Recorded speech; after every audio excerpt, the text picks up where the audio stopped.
Sorry, I'm gonna be missing for the last half. Oh, he muted me while he's like, I'm not gonna mute you. I didn't know what happened. Oh, it must have been Casey. All right, where's the video?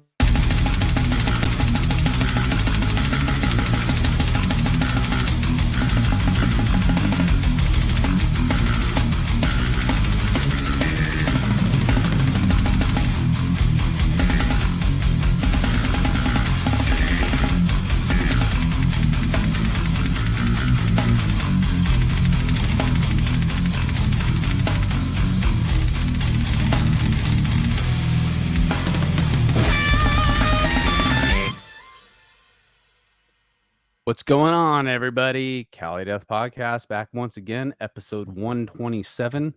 I am Anthony Trapani, your host as always, and I am joined by my resident homies, Joel Horner and Casey Howard.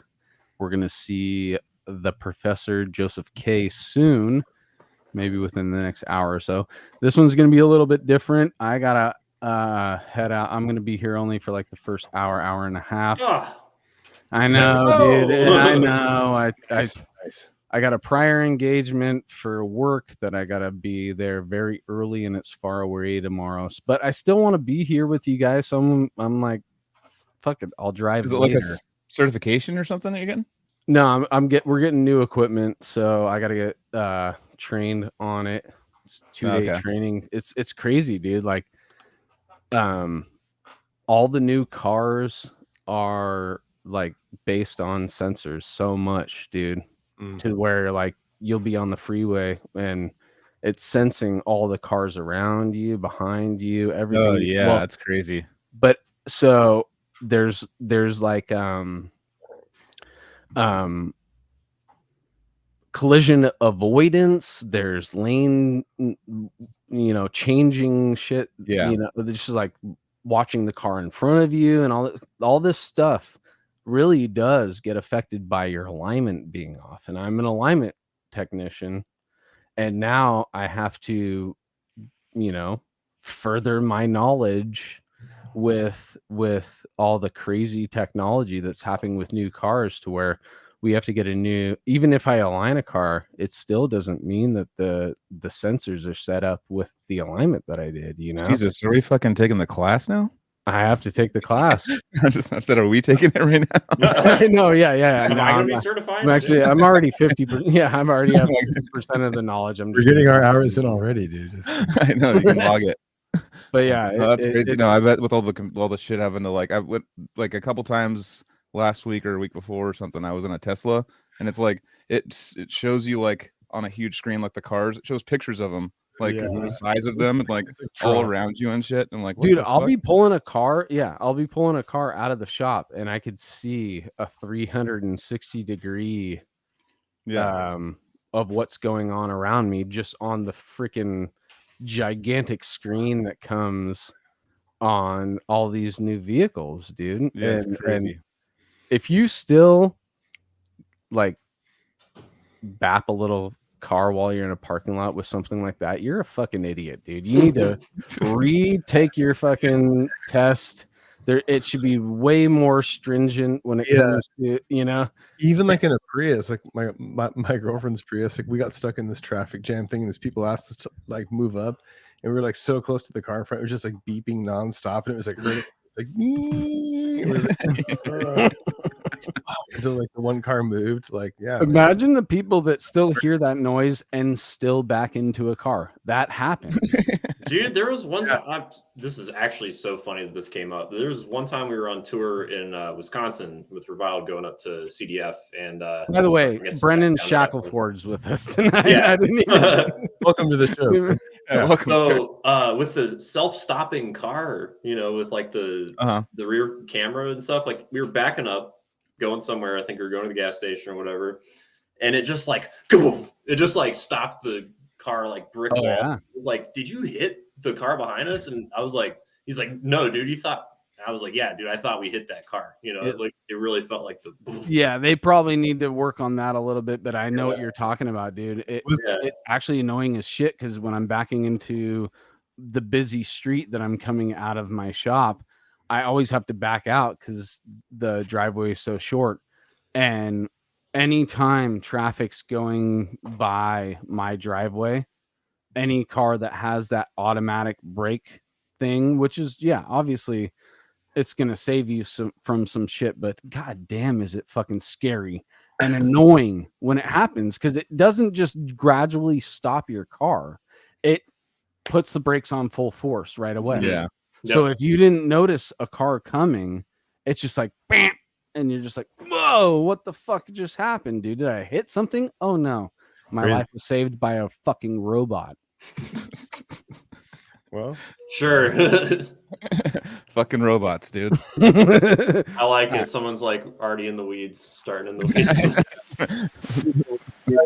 most embarrassing car you've ever owned, each of you? Me. Joel, None of start. them, bro. I fucking love all my cars. Yeah, my cars are sick, bro. I don't know what you're talking about. You've always had sick cars? I've had two 2011 Honda CRVs. And this one's the upgraded one. So I scored it on Carvana for pretty cheap, and it was only like 30,000. That's a reliable vehicle that I enjoy driving, so I back it, dude. Yeah. The most space of any car of its kind, I think, in the back. So it's perfect for drives, you know. For that class of crossover or whatever they call it. Yeah, for sure, dude. I back it. Good gas mileage, you know, can't complain. Yeah. So. You can fit a drum set in the back hatch. Easy, yeah. Speaking of that, I used to have a purple Dodge Voyager van that definitely fit a drum set in it. And all my friends. It'll take all your friends a drum set, guitars, amps. That was like my first and car. We used to take it like camping like crazy and like beat the crap out of it. And it was just like this poor van just getting annihilated. Like, yeah. God. The Tacoma took a beating too, dude. Oh, yeah. That got destroyed by a drunk driver. I got fucking hit by a drunk driver. No shit. Damn. Yeah, but I was fine. But it totaled my fucking David Silver Beetle, dude. That was like he got like for his graduation present from college. His parents were like, "We got you a new car," and he was like, "I hope it's fucking okay." Yeah, and no drummers were fitting in Silver that Beetle. thing, it was a vocalist and David. Yeah, that's what fits in there. And my that car though, he would play like this crazy what do you fucking call it? You know, jungle music. And there was like this S wave thing where it makes this really like dizzying wave and it makes you dizzy. And he turned it up really loud and there was these little tweeters on the side. And all of a sudden we just heard an explosion. It's all and it just disintegrated. Remember that, David?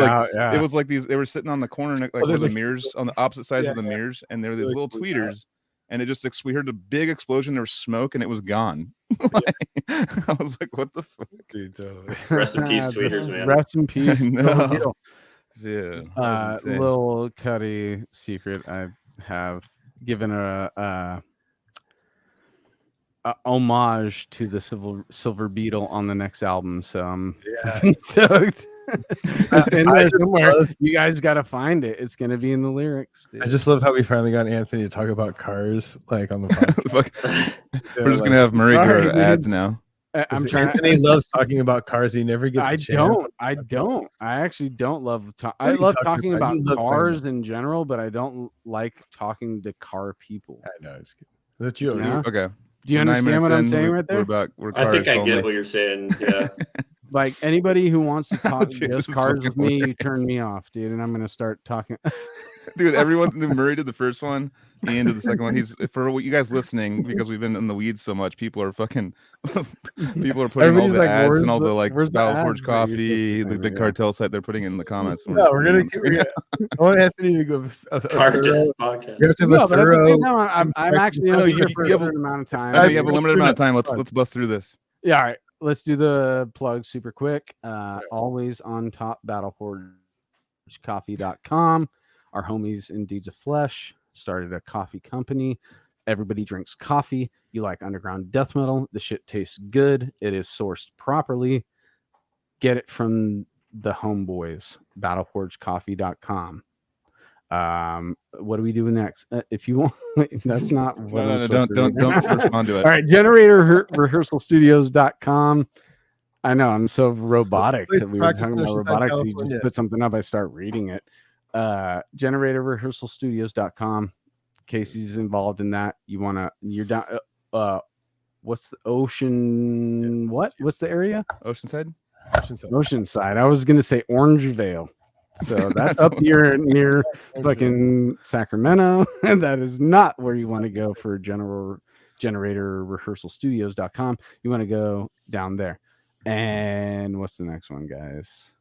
The next one is, for us, obviously. CaliDeathPodcast.com. Go there. Joseph's fucking says he's doing some shit over there. I think he is. CaliDeathPodcast.BigCartel.com. Just fucking load it all on me right now, guys. Just throw all of them on the screen. yeah. We got shirts for sale, guys. That's literally the way you put money in this show's pocket. We reimburse the show. This show has literally gotten to this point from word of mouth. Like, we have not dealt with people to help us. So that'd be cool if you guys know some people that can help us out. But right now, we got 2 shirts for sale. That is exactly how the money gets back to us for all the time and fun that we're having for you guys. But yeah, buy a shirt that goes in our pocket. Archaic on tour coming up. Santa Cruz. Archaic is fucking. I think it's 2 weeks from today. Jared and Chance have been on the show. Jared's been on the show a couple of times. That's our literal little bro. We call Mike Hamilton our dad, but Jared is our little brother. Chance is our little brother. All these guys are our little brothers, dude, and we want you guys to go out and see these guys because, dude, I've been on tour with Archaic, and they are one of those bands that is not cookie cutters. Jesus. What the fuck? I shouldn't Don't have hit that pen again until you're done. I'm saying that they were one of those bands that you can rely on to be in the pocket every single night. So if that's cookie cut, you can call that cookie cutter, right? You can't. You call it reliable in a positive way. I shouldn't have said Consistent. that. I shouldn't. That was the wrong thing. But consistent is very. Cookie cutter's a little shittier than consistent. You motherfuckers, dude. You know what I'm saying, dude. You know I would never fucking. Casey, take it up. Yeah, do it twice. Come on. Dude. All right, fuck these guys that I'm on the show with. When you're listening to me, you know what I was saying. Oh man. Yeah. All right. At least people are having fun. I'm sure they are. Because you guys just fucking put me on the chopping block. How's it going, dude? All right, hey, man. We love you, Jared. Oh, yeah. So and then so I think by the end of this podcast, maybe a little later, we're gonna put up a link for the contest form if you guys want passes to Chicago Domination Fest. That is a rock and roll festival that bangs people's heads, and I think dude, you're gonna bang your freaking head so hard. And that's old flyer again. And Origin just got added, right? Yeah, Origin's on there too, so it's Origin. But yeah, it's going to be just a survey type deal where you got to fill out, and it's just a form. It's a quick survey, just a form. Yeah, I know. I wish it was funner. There's no tests. I wish it was funner. I wish it was more fun. But yeah, this is how we do it over here. We're gonna make it happen for you guys, though, dude, and we're gonna do it very fast, so you guys don't buy last minute airplane tickets if you win. Fuck yeah! All right. That is us. But Brennan, let's hear some links and places to go for some plugs. You. I mean, Brodequin, as I'm sure a lot of you already know, new album on Season of Mist pretty soon. Reviled, new album on Ablated Records pretty soon as well. Both are just in the production phases. Reviled, like, vocals are all we really need at this point. And check out my Instagram, check out my YouTube. I got a bunch of, I haven't uploaded much drum shit in a while, but definitely check out the YouTube. I got some good covers on there and some other fun stuff. So it's just my name. It's pretty easy to find. You see it right there. Copy and paste it. What's up with Brodequin? Where can we get some merch or anything? So a lot of it's print on demand actually through Season of Mist these days. So if you go check their site, they're also going to be. I think that it doesn't matter. We're just going to tell y'all. Do it. old albums are getting repressed through Season of Mist as well. All the merch and everything, flags, shirts, you name it. They're just trying to finalize some screens and stuff. I don't think I was supposed to say that yet, but you're good, dude. I'm sure it'll be fine. It'll be that's fine. Yeah. Gaining interest, bringing. We're in touch with Season of Mist, and we're in touch with you guys, so I think it's all good. Yeah. But yeah, wouldn't that be funny if a label got like pissed? They're like, dude, why are you promoting the stuff that we're trying to sell for? That's like, fucked up, man. Why didn't you wait until we were gonna May 15th that we want to sell? I know what the fuck. You're supposed to wait like 2-3 more weeks, dude. What happened? Yeah. It's like, all right, all the contracts are signed and everything, like all the legal shit's laid out and everything, but it's like, no, dude. So you already got a customer in here. Jesus, sorry guys. Boom. That's what's up, dude. John Gacy's crawl space. I've seen you in the chat a couple times, dude. So what's up? All right. Yeah.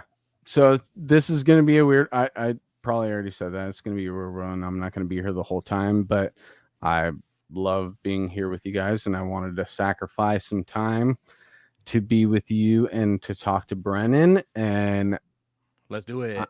Let's do it. Exactly, bro. Let's fucking go. Let's fucking go, dog. Hell yeah. Let's fucking go, dude. So the first question that always happens on this show, dude, I want to know what you were doing as a child and as early as you can think of music coming into your life and being important or like making an impact, starting you off on your path. I mean, as far as like a real impact goes, it was actually Rock Band, dude. Not even gonna lie. Like I learned a lot of just what goes into drums, and like my ear for drums developed through just playing a lot of fucking Rock Band. Seriously. And that's how I got into blast beats and death metal and all that stuff. Like, in fact, Casey, there was The Resonance was on Rock Band Network as DLC. So that was my intro to Decrepit. Back in 2010 or 11 or whatever. So that was around the time I was 13. So, and it's shit. I mean, yeah. So it's been a full 13 years now. So that resonated with you? Almost full 13 years. Yeah, The Resonance, no shit. You gotta giggle from me, dude. So yeah, and then I think the actual like the first memory I really have of like even hearing what drumming was is my uncle was talking about thrash drummers and how they would count in songs just like 1, 2, 3, 4, and just go right into it. And this was like I was like 4 or 5 years old, and I was like, that sounds cool. And I don't even know what it actually sounds like, but it sounds like that would sound cool. So then later on, I of course found all that stuff and was like, yeah, it's cool. Confirmed. Yeah, that's interesting. So you're starting with the Rock Band. Real quick, the fast counting is a cool thing that we haven't really brought into this discussion. I like that a lot, and it also is like in punk too. Like there's like punk. I was like, what? Yeah. But it's it's interesting how like punk and thrash are kind of like so similar, and they like each other in certain ways or not, but they they have similarities, and then sometimes they're down. Right. Yeah. Like it's so similar, especially on the drums. It's just the double bass. Like once the double kicks come in, and it's like, okay, it's thrash. No, thrash. Yeah. Other things too, but like So with Rock Band though, you were at an age, cognizant of what was going on. Obviously, right? How old were you? With Rock Band, I think I started playing that stuff when I was like 12. 11 really? 12, so, like but okay. Music actually came a little later for me. Like it was really, I was like a sports kid. Like I was into baseball, basketball, That's totally cool. I'd like to get into that because I mean, really it's not about like when you started listening to music. I know that's the question, but really I want to know like what was happening in the childhood to get you to that point. Was there art, was this art of sports? There could totally be art, honestly, because music, like I was saying, it kind of came a lot later. It was like after I decided like, okay, well, shit's becoming too serious for sports. Coaches are like really taking that shit serious once you start getting into like high school and stuff. And I was like, fuck this shit.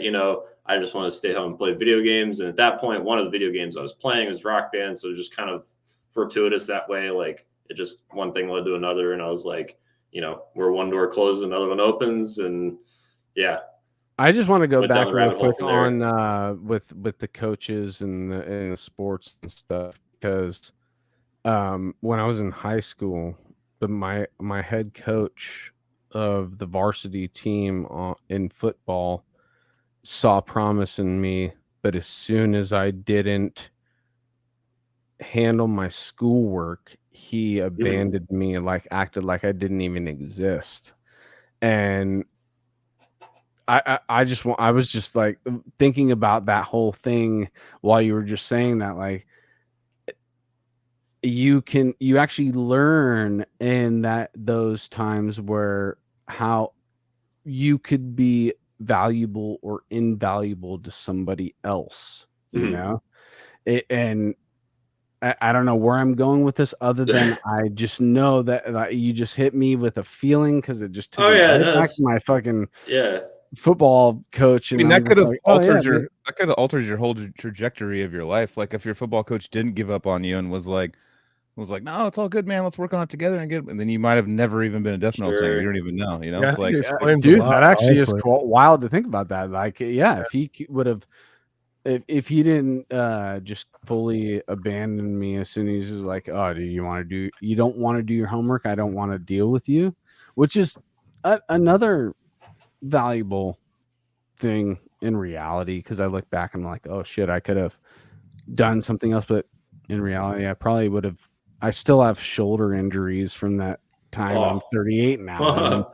And, I'm like, what else could have happened to me if I would have kept going with that sport, Yeah. No, definitely. Right. I don't know. I turned it into something about me. Sorry. Hey, it's all about recognizing it. I don't know. It's like very inviting conversation here. We're open to all topics. What position did you play in football? I didn't play football. I played played baseball. It was baseball and basketball primarily. Baseball I was a catcher actually, so that's kind of funny. Like, I don't know if it has some kind of connection. Catcher's a fucking important and very important position, dude. Like I think there is some similarity between a catcher and a drummer. I don't know. Kind of calls the pitches. You know what I mean? Like that's you call the tempos, that kind of thing. Catching it. Yeah. Yeah, that's rhythm. Nobody's paying attention to you, that type of stuff. I'm just joking. Hurts my knees thinking about it. That's exactly fucking right, dude. That's everybody's looking at the pitcher. Nobody's looking at the catcher. Yeah, they have a fucking hard job. Dude, that shit really did hurt my knees though. Like, I think it may have helped my double bass in some odd way, but like hurt the shit out of my knees for sure. Like, oh yeah, you're just squatting and shit the whole time. Like, I don't know. Yeah. Couldn't do it now. Do you ever get charged with somebody coming home? No. If anything, I was like the aggressor in a lot of situations. I'd be like, "Fuck you, you're not getting home plate, bitch." Like, yeah. There was one time I got like a play at the plate where it was like one of those like you had to turn around quick to get the tag, and I like did it like super fast and got him, and they were like fucking out. It was so sick. Dude, like a charge, bro. You were feeling that one. It was good. So, did you after you got out of sports and stuff and went to the rock band and stuff, and we're gonna get to that in a second, are you still following any sport? I'm literally watching the draft right here, NFL draft. Florida kept up with baseball, but that was about it. I kind of stopped even like watching a lot of TV around that time too. It's kind of ironic. Like I just went straight to music pretty much, and I played some video games, but I never really like kept up with TV much after that. So gotcha. So you started playing the rock band and stuff and getting that going, and then so where did it progress from there? Talk about with rock band. What was the first song that gave you goosebumps when you were playing it? Oh shit! I mean, God, I don't even know. That's a deep cut. Whatever it is, it's way back. I don't know. There's a lot of good shit on there, man. There's a lot of really good shit on there, especially when you played it on expert on drums. It's like playing it on a real kit. Minus you just, there's not really symbols in the equation. You just got to know which color is what symbol usually. And that's where it kind of developed my ear a little bit. I was like, oh, blue's the ride, or it's the second tom usually, or oh, it might be an open hi-hat on odd occasions, like that kind of thing. Yeah. Kind of gave me like a sense of logic for drums as well. Like, so you went into the drum thing immediately. Yeah, it was just like guitar, because I'm thinking I'm thinking of Guitar Hero, but now when I'm thinking rock band, I'm like, oh yeah, I played drums on it. I forgot drums in a band that we was a 3-piece while playing Rock Band. So I did forget to mention I tried playing guitar when I was 9, and I didn't really get that into it because I had just a crappy instructor. I wasn't doing like cool, songs or anything I liked at the time, so I was just not really that interested. And then put it up, and then I did pick up guitar again later. I have my guitars over here, and I've been playing guitar for like 5 years now or something like that, but coming up on it. It's crazy. Like the complete opposite of you too is there's a video out there somewhere of Rush, and they're on like Rock Band or Guitar Hero. I think it's Rock Band, and they all give them the plastic guitars, and then Neil Peart's on the fucking drums, on like the little drums, and they have them play a Rush song on and they can't Rock fucking Band. do it. They're like 63%. No, they don't even. The song just ends. They're like clunking, just like boo, yeah.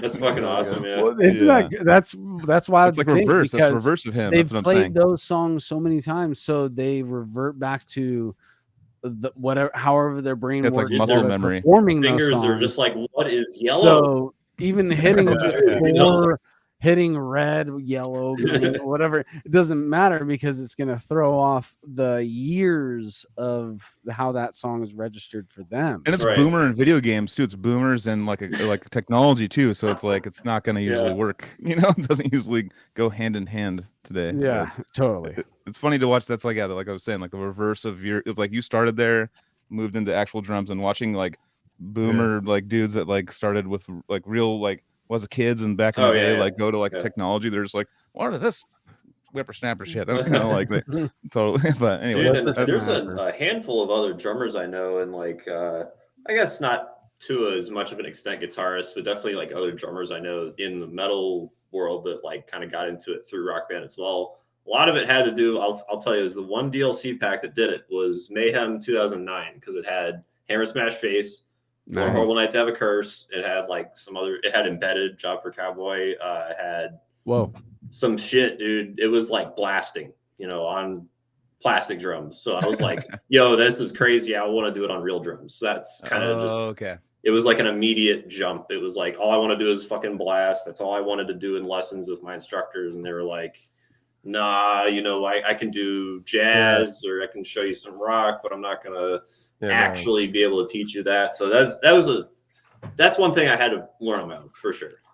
That's one thing too. I mean, you're talking about like having a bad guitar teacher. Like that's what happened to me too. In the beginning, it was like he was like a really semi-famous guitar player, and it's like in the back of a music place, and was like, all right, here's the major scale. It's like, dude, like I'm just like kind of trying to get into this. Like you got to like teach me like a song or something, like, and just like get me into it first. Some context, exactly. Yeah, context, like, and then what is guitar when you actually apply it? We've kind of learned that listening to people talk on this show, which is, and I another thing that I've heard from you, which was the instructor didn't excite you and you weren't learning things that you wanted to learn. It was just like Mel Ray book one, just like so to have somebody that would be able to teach you like exactly what you're excited about, I think that a lot more people might start off on the right foot,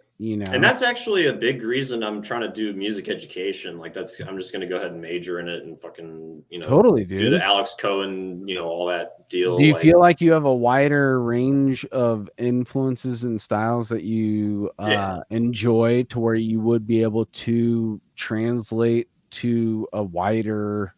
Definitely. And I think that there's like just an overall logic for drumming that I can kind of hand off to people and say, like, here's how I think of it. It's, and a lot of the time too, like people will say like, oh, you think about that different than I do. Or like, I never would have thought of it that way, that kind of thing. So like, I try and put things into very digestible, like chunks of information for people when it comes to drums. Cause I actually did teach at School of Rock not that long ago, kind of like Joseph. And, I don't know if he teaches drums there all the time or if it's like keys and other stuff, but we should be seeing him in the next half an hour. Yeah, I'll ask him. But Casey's done that. Casey's done that too, the School of Rock stuff. Right.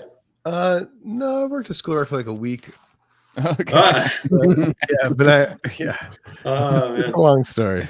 But Sure. I worked at a music school and at the time in SF for like 6 years, and I kind of cheated on them with School of Rock for a second. Like I was going to get hired as the music director. It's like a new one opening. Oh yeah.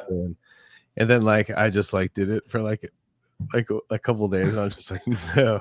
And then I was just like basically like I was like, sorry, dude, that's not gonna work. And then my boss was like all like not pissed, but like, dude, I'll do anything. Like, don't do, like stay here. So I got like a raise and shit. Nice. Oh, okay, for your original place. So I stayed, okay. So I stayed loyal to. I cheated on them. You guys went through it and got through it. It's good. But it all worked out. So yeah, that is cool. I mean, especially like from your like perception of how you. I mean, that's a cool way. Like in the beginning too, because you're more towards. I noticed a lot of the older kind of guys get a little jaded, kind of when they're teaching. Yeah. You know what I mean? Like a lot of people will explain stuff to you in the beginning and you don't get it, but you now have a perception of when you got it and when it made sense to you and how you got it, rather than like the teacher just going like, this is the blah blah blah, like just being like not like exciting at all. And like when it finally clicked to you, like, okay, that's how I'm gonna remember this, and that's how that clicks. Yeah, part of it is actually because I have a learning difference, nonverbal learning disorder. So it's like it presents as like certain maybe symptoms of like Asperger's, but like not at the same way, if you know what I mean. It's just like, how do you I don't learn know like, really how to explain it, but like I guess I just look at shit differently for most people is the way it boils down. Like I just have like a certain way I have to do things. I was gonna say like, so what you're at a point where you understand your learning disability. Have you come to a point where you know how to learn, like for you definitely personally? Because it's like with anything kind of where you have to come at it from a different angle, like you start to mask after a while for it. Like apparently what happens too with kids with NLD is like they'll be really, really fucking good in school up until about 6th, 7th grade, and then they stop giving a fuck and their grades plummet. That's exactly what happened with me. Because it's like you're compensating the whole time up until it gets to the point where it's like, okay, I can't really compensate anymore. And now I actually have to figure out how I learn. I don't know. That's important. I mean, for me, I can tell I have issues with like retaining information and just like taking classes nowadays. I do have more of a, like, I want to learn more than I did, but today I was taking just like regulatory fucking like classes I have to take. And I was like, just reading them, and it's like the multiple choice, and I was like, I don't even know what's going on. Like I literally don't have it explained to me, or I need it like shown to me. I have to hear something to be me too. Oh yeah. Like I have to like have it read to like if it's like a video with like words and I put the captions on there and I can also read. That's like the best way for me. I don't know, but I have to really do things. Like you can't just tell me how to do something. Like once you see it working, same with I'm in like IT and stuff, and I take classes and stuff, and like the theories behind it, I understood kind of, but I didn't understand it in a real life environment. And once I saw it working, I was like, oh, this is fucking dumb. This is like so easy. Like but I needed the extra. Sure, once it clicks, it's like, wow, I'm a fucking idiot. But everyone else is all getting it, and you're just like, honestly, yeah. It's like if you know it seems simple. It's like language. It's weird. It's strange. Like if you know it, then you just kind of like can apply it. Like, and same thing with IT. Like I'm just like, dude, like I'm just starting working in that stuff, and it's like all kinds of things that are just like when they're described to me, like what I'm gonna do, I'm like, I have no idea what you're talking about. And then I go and do it. I'm like, that was like the easiest thing. Like I'm like, that was it. That was what. Like. It's all, no, you plug this into this hardware thing. Like it was like a bad power strip. That was like my whole morning. 2 hours on Dell support. Like this. God, It was sick. I was like stoked, but I was just like, it was literally just the PSU thing was like the wrong power supply. You're gonna get a million of those where it's like, Jesus, that's like the dumbest thing. But like once you see it, you're like, okay, now that's a new link in your brain, and next time you'll look for that. And, exactly. I was like, why isn't the monitor turning on? It sounds like CDP IT. Corner.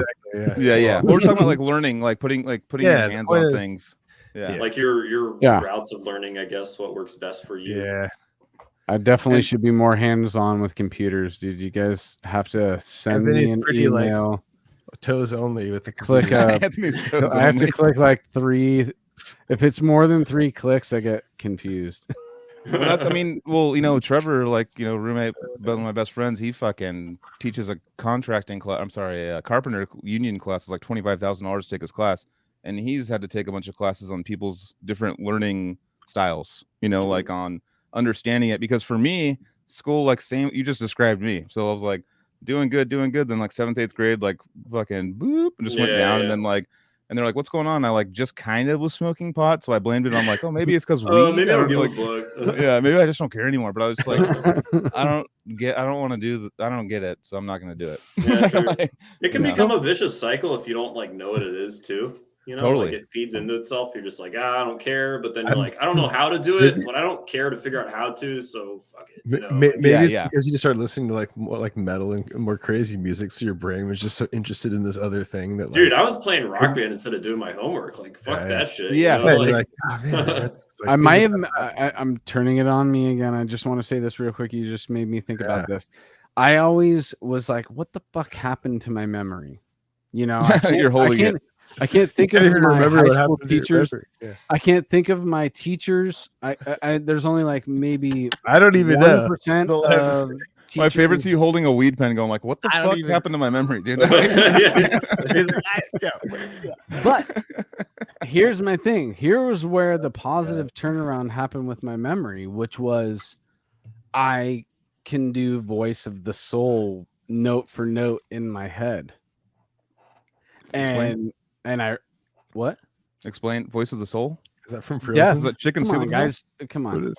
Death. Is it chicken soup? Sounds, oh, okay. Sounds experience, dude. Voice of the soul. Oh, okay, gotcha. Okay. I could do it in my head, note for note. And I realized that that's where my brain naturally was like, I want to hold on to music, the art and the music. Yeah. And you're gonna lose some shit in the process, Oh yeah, dude. But and you even lose music too eventually. Like if you don't play shit long enough, forget that shit. Like totally. Mm-hmm. No, I would love. So but that was like my thing was like, oh, dude, I feel much better about my situation now because I realized what really is important. I'm gonna never forget my kids and the memories with my family and stuff like that. But also, what else is taking a giant chunk of my hard drive is the stuff that we're on this show talking about for fucking 129. I think it's fair to say this podcast has ADD. yeah. And it's okay. It's all right. Everything's well. Fine. What he's saying is actually actually a point. I was watching a documentary about how ADHD people they're all over the place, but when they focus on something, it's for sure. And Casey's the same way. Like when he focuses on something, so much of your shit gets done. Though you get like a mountain of stuff done when you like focus. That's what they're talking about. Like people are scattered, but when they walk into something, it's like overload. Like you'll get dude, that's such a rad metaphor that I just thought about, which is the chameleon eyes, dude. The chameleon eyes are going independent, going crazy, but as soon as there's one thing that they're focused on, which is food, those eyes come around and they fucking go right to that thing, dude. Eyes, dude. That's good. I like that. Yeah, that's actually pretty good. Yeah. That's exactly what ADD brain is like. The left and right brain are just doing this crazy shit, and then all of a sudden it's like, boom! Oh shit! What we are working towards a common goal. Oh, that's good. That's good. Shit. Yeah. Boom, dude. ADDs. People need to all get veiled chameleons. Yeah, it's like they can just have a reference. Just go down the veiled chameleon. I had a veiled chameleon, dude, and I loved it. I like this. Chameleonized. Chameleonized. Dude. There's eyes in there too. I don't know. Wow. But that's actually the reason I think that's happening is because their chameleons are mid-evolution. That I think that's why they say that. Or post-evolution. I can't remember. Something's happening to where they're either on their way to something or they just got to it. They're fucking sick though, dude. Chameleons are dope, dude. Hell yeah, they are. They really are. All right. But Brennan's dope as well, dude. And he fucking he rips the drums, dude. And how can you get there from all this weed rock band? We need to fucking get further, dude. No, it's dude, all good. I am totally here for the hangs. Like, I'm just in it, All right. Well, I guess getting to like death metal and all that shit, the real bridge gap was a buddy of mine that I met through my high school was like, dude, you need to learn death, because he saw that I was like playing some metal stuff. Like I was playing the bleed pattern one time when he was like visiting at the school, like because there was a drum kit at my school as well. That was another thing I should mention. In high school from sophomore through senior year, right, there was a drum kit there. So I'd play like every day. I go in early, do it on lunch, you know, go home, play too. Like I logged some serious hours in high school. So yeah, he was like, you need to learn death. And we were actually trying to get a death cover band going at the time, which was 2013, early 2014, somewhere in there. And it never worked because we never could find any members, but now it's working. We got a full lineup. We're going to play the show pretty soon. It's going to be called In Human Form, and look out for it. But first death song I ever heard. There you go. That's an interesting first. How was it? Like, what was the context? It was downloaded off of LimeWire. There you go. Like that, you know, I think, or, you know, if I'm not mistaken, I bought no, it had to have been after, because I remember In Human Form being the first song. And then I bought a compilation. It was a short compilation. It was only a few bands, and it was some symbolic material on there too. Yeah, because it was like the In Human Form's like the second song on Individual, which is why I was like, how's it the first? You heard it. It's interesting. but yeah, that in Human Form being the first song, and then also Cynic all at the same time. So I was like, there you go. It kind of but In Human Form kind of put me on the wavelength to, you know, listen to Cynic too. Yeah, I could see that. It gave me the filters to accept that first Cynic song as well. Right. And funny enough, I found a Cynic before I found Death through Rock Band as well. It was they had, what was it? The Space for This. I think they had Evolutionary Sleeper as well on Rock Band Network. And Rock Band Network was basically where all the like more niche, like underground, especially metal shit was on, because it was like not developer made songs, but it was like other people. It was not quite customs, but it was like people could kind of just make them if they wanted to and put them on there.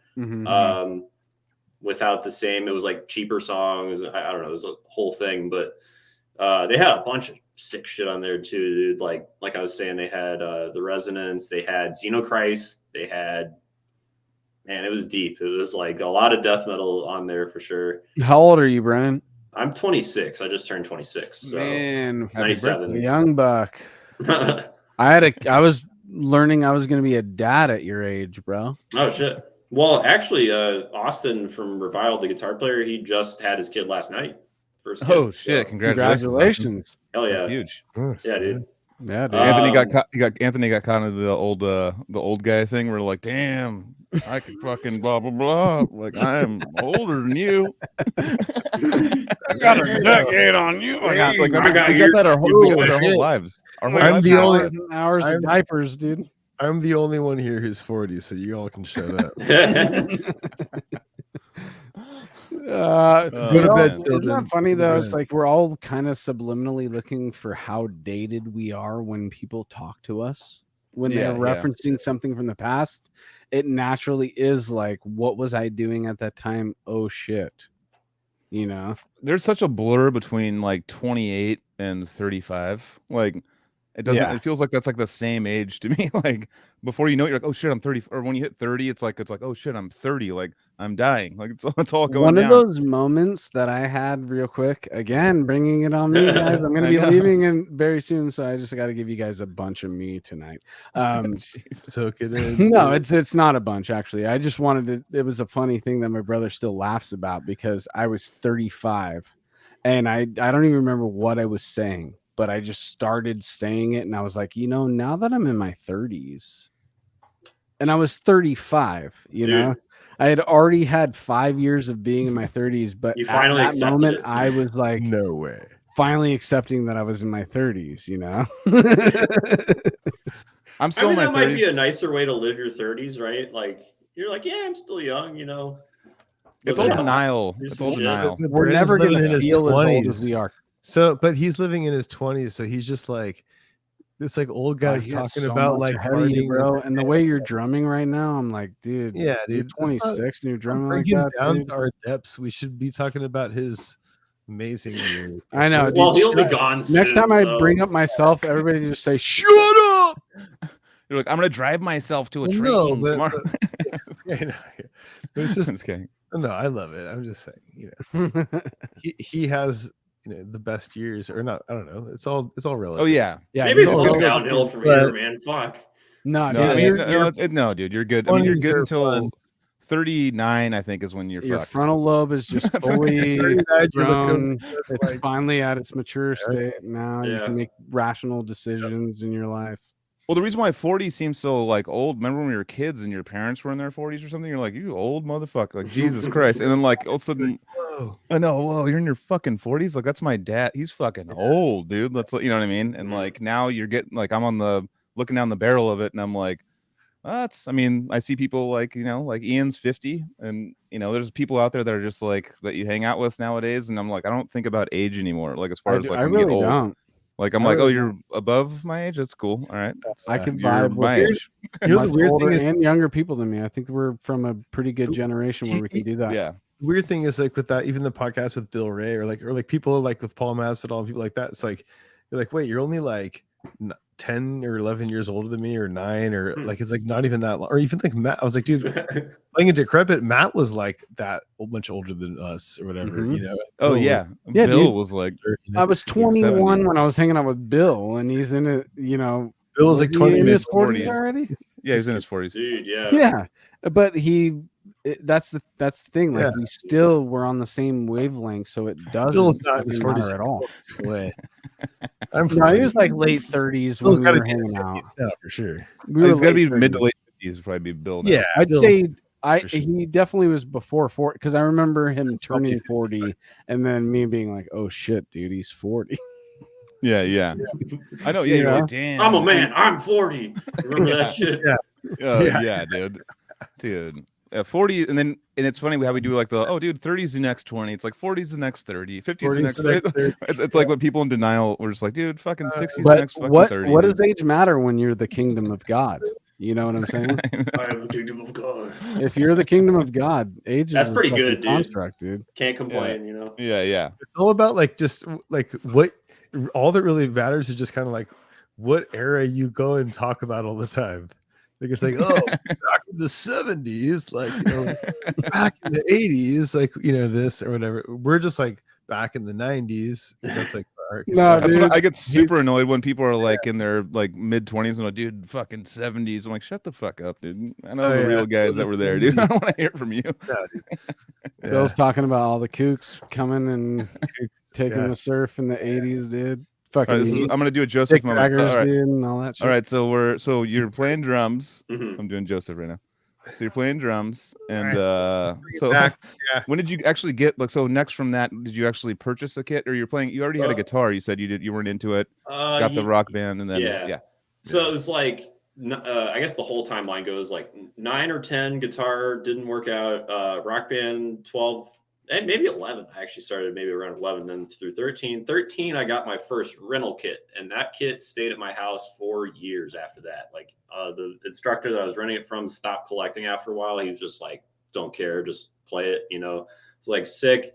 And then eventually got my own kit, the PDP Maple Concept kit. I still use for like shows and shit at 15 years old, I want to say. So okay.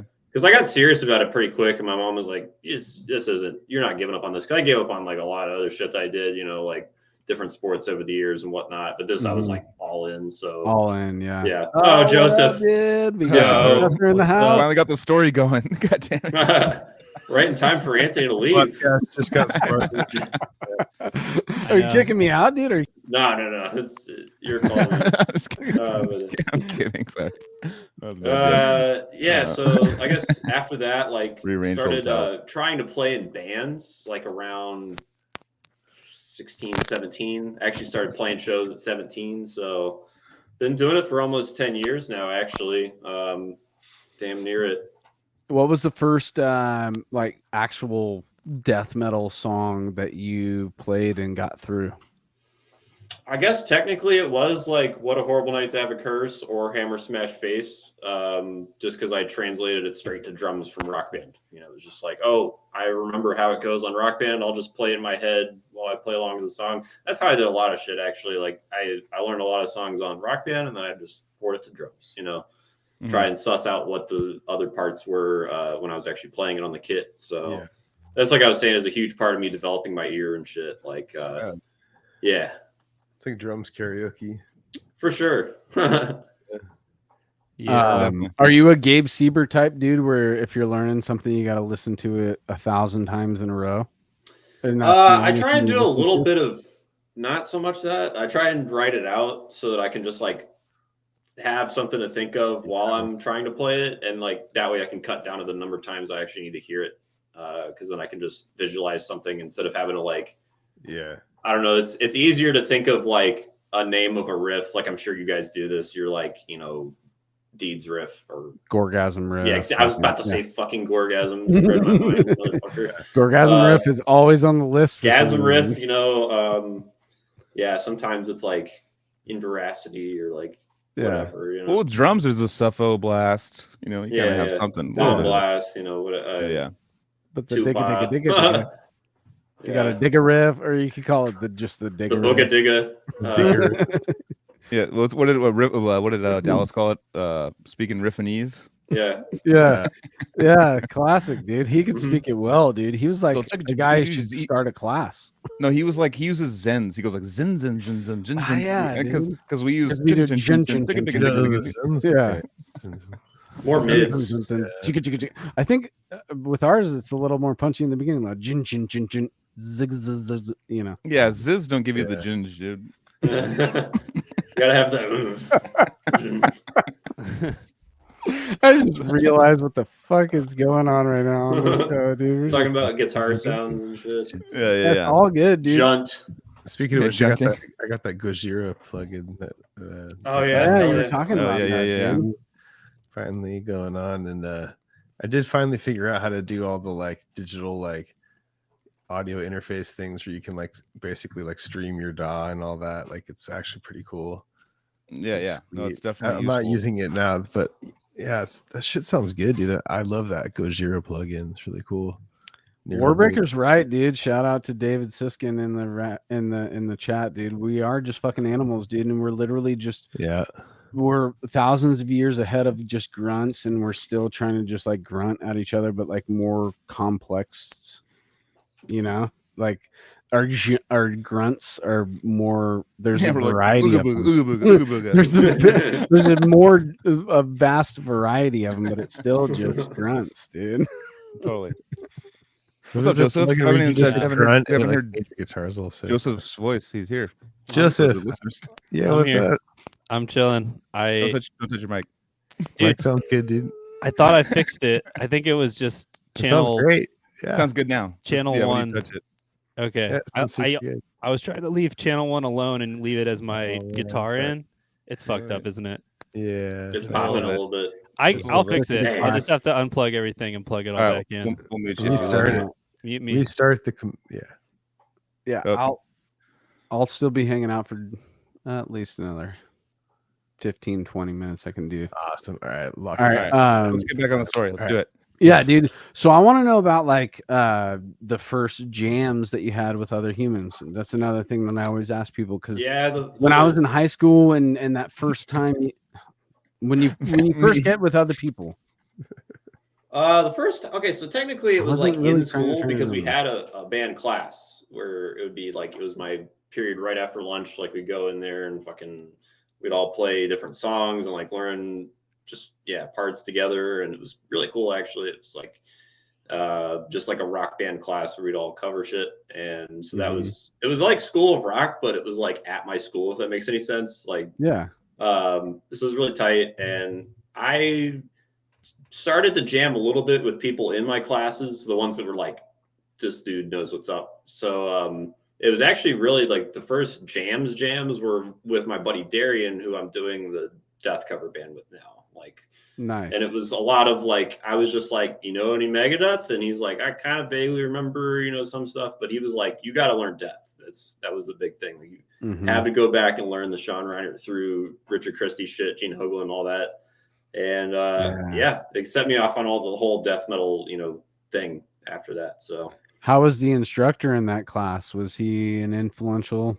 There was a couple different ones. The first one didn't really give a shit, but it was fine because he just did the bare minimum, and I just got to fuck around on drums a lot, so it was still cool. But like the second instructor I had there was really, really cool. His name is Sam Damask, and he actually has a project called Grand Commander, and it's like he does all kinds of shit, like experimental sounds, and he's just a genius. So, but he was into music theory and would teach us a lot of, you know, he taught me modes. That was the first time I'd ever heard about modes and shit like that. And this was before I even really needed to know any of that. And yeah, so he was influential, and he was also a metal guy. So I'd say like, you know, this death song was like, yeah, of course, I haven't heard it forever, but yeah.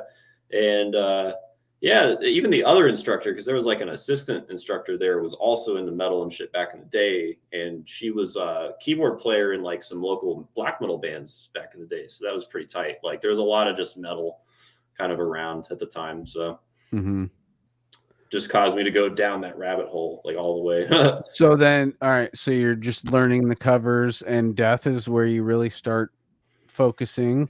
Yeah, and I'm as far as like the blast stuff goes, it was like Black Dahlia Murder, and like I was saying, the Faceless is another band like that.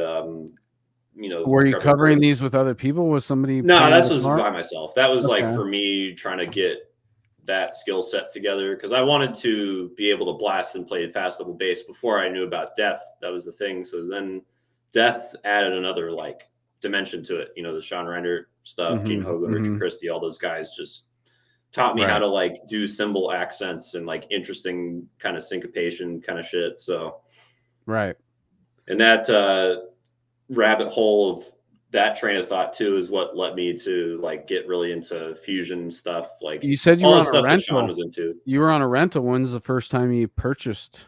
So that was when I was 15. It was around August 2012.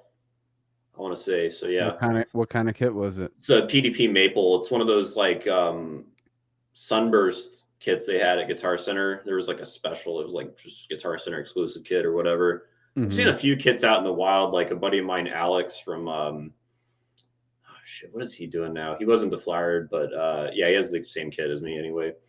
I've seen a few of them around. They're nice, dude. The PDP Maples, if you can get, it's a good affordable like budget kit. If you want some like solid tom sounds and everything still. Yeah, PDP Maple actually decent for sure. Yeah. Nice, dude. Yeah. So still, we haven't talked about who's the first guitar player you jammed with, and was it a garage situation, that type of deal? Well, it was just, I guess at that point, it was like the Death cover band initially, the first attempt at it. So that was like 2013, 2014 with my buddy Darian, and he's now doing like the Chuck roll in the band that we're doing now in Human Form. So yeah, that was like the first real jams. And then after that, we had a bass player for a little bit named Alejandro, and he had a band called Fenris that I joined. And that was the first band that I did like shows with at 17. I think the first show I played was like January 2014, something like that, maybe February, I don't know. But yeah, that was like my first entry to like the local scene and like finding like, oh shit, there's like venues you can go to where there's just a bunch of bands playing I didn't know about. So it's good to know about. And then I joined Cesspool of Corruption. That was like the first death metal band I joined. That was like September 2014. I was with them all the way up till like December 2021. So that was like the first band that I really got into that whole style of like combining Black Dahlia with like Origin, Nile, that kind of shit, you know. Crazy. And I would say like for the time, like I was 18 when I actually tracked that first EP. Like for the time and for what it called for, I was kind of pleased with what I was doing, but like looking back on it, like, dude, the album, if you go listen to the Cesspool album, smokes the fuck out of the EP. Like it just rips, you know, like comparison wise. So would you say like the learning at that time, would YouTube be something that was a very beneficial thing for you. Yeah, 100%. Yeah, because that's how I was discovering guys like Alex Rudinger and all these other dudes that were the first YouTube drummers and shit, like kind of making waves and like seeing all the Sick Drummer videos. I shout out Sick Drummer, shout out Ian. All those videos, like seeing Shannon Lucas and you name it. I think who was some other, like, I guess I did see like Mike Smith pretty early on. George Collius definitely. I mean, George Collius blew the fucking doors wide open for everybody, I think. But hell yeah, him and like I was even with like Behemoth at the time. There's some of that in there, like for sure. Collius definitely had a very professional vibe to him throughout the whole entire interview. Even though we, got personal, whatever, he just totally felt like, yeah, he's the guy that you would want to be at the head of a drum seminar that you're going to. Yeah, clinic. He would be the guy that would be the voice that would get you to stay paying attention to what he's saying. I would, dude, a dream of mine is to someday do a clinic with him. That'd be fucking. Oh yeah, I got to. I went to one. Him and Derek Roddy are kind of like that. Yeah. How's my audio? Can you guys hear me? Yes. Yeah, perfect. Dude. No popping. I don't hear any popping. Yep. Yeah. I swear it always takes 10 minutes. Whatever the fuck else I do, it just always cleans up. So anyway, it should have happened before. But anyway, I went to the Collius Clinic here in LA. Yeah.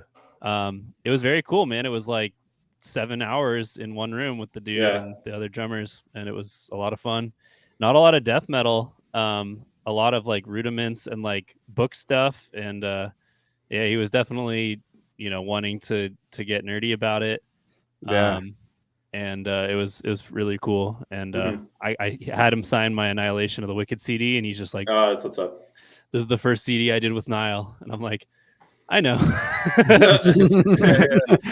know. Yeah. No, really? I thought you're. Yes. Yeah. I mean, I guess what else are you gonna say? But yeah, that was cool too. So, Nice. I definitely had like, oh my god, I can't even talk to you, like vibes, like you're too good, that kind of thing. Super like starstruck. Type I was like, if I start, I'll punish you if I open up at all. But yeah.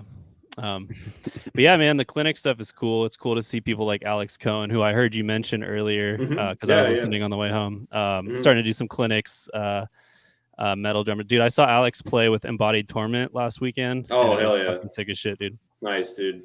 Yeah. Because I recently had a phone call with Alex. We talked for like an hour and a half about all kinds of music education related shit. Like he's doing a clinic June 11th with that guy Riccardo Merlini, who has just the fastest hands on. Oh, dude, yeah. That guy. I posted his little. I shared his reel today with the little egg.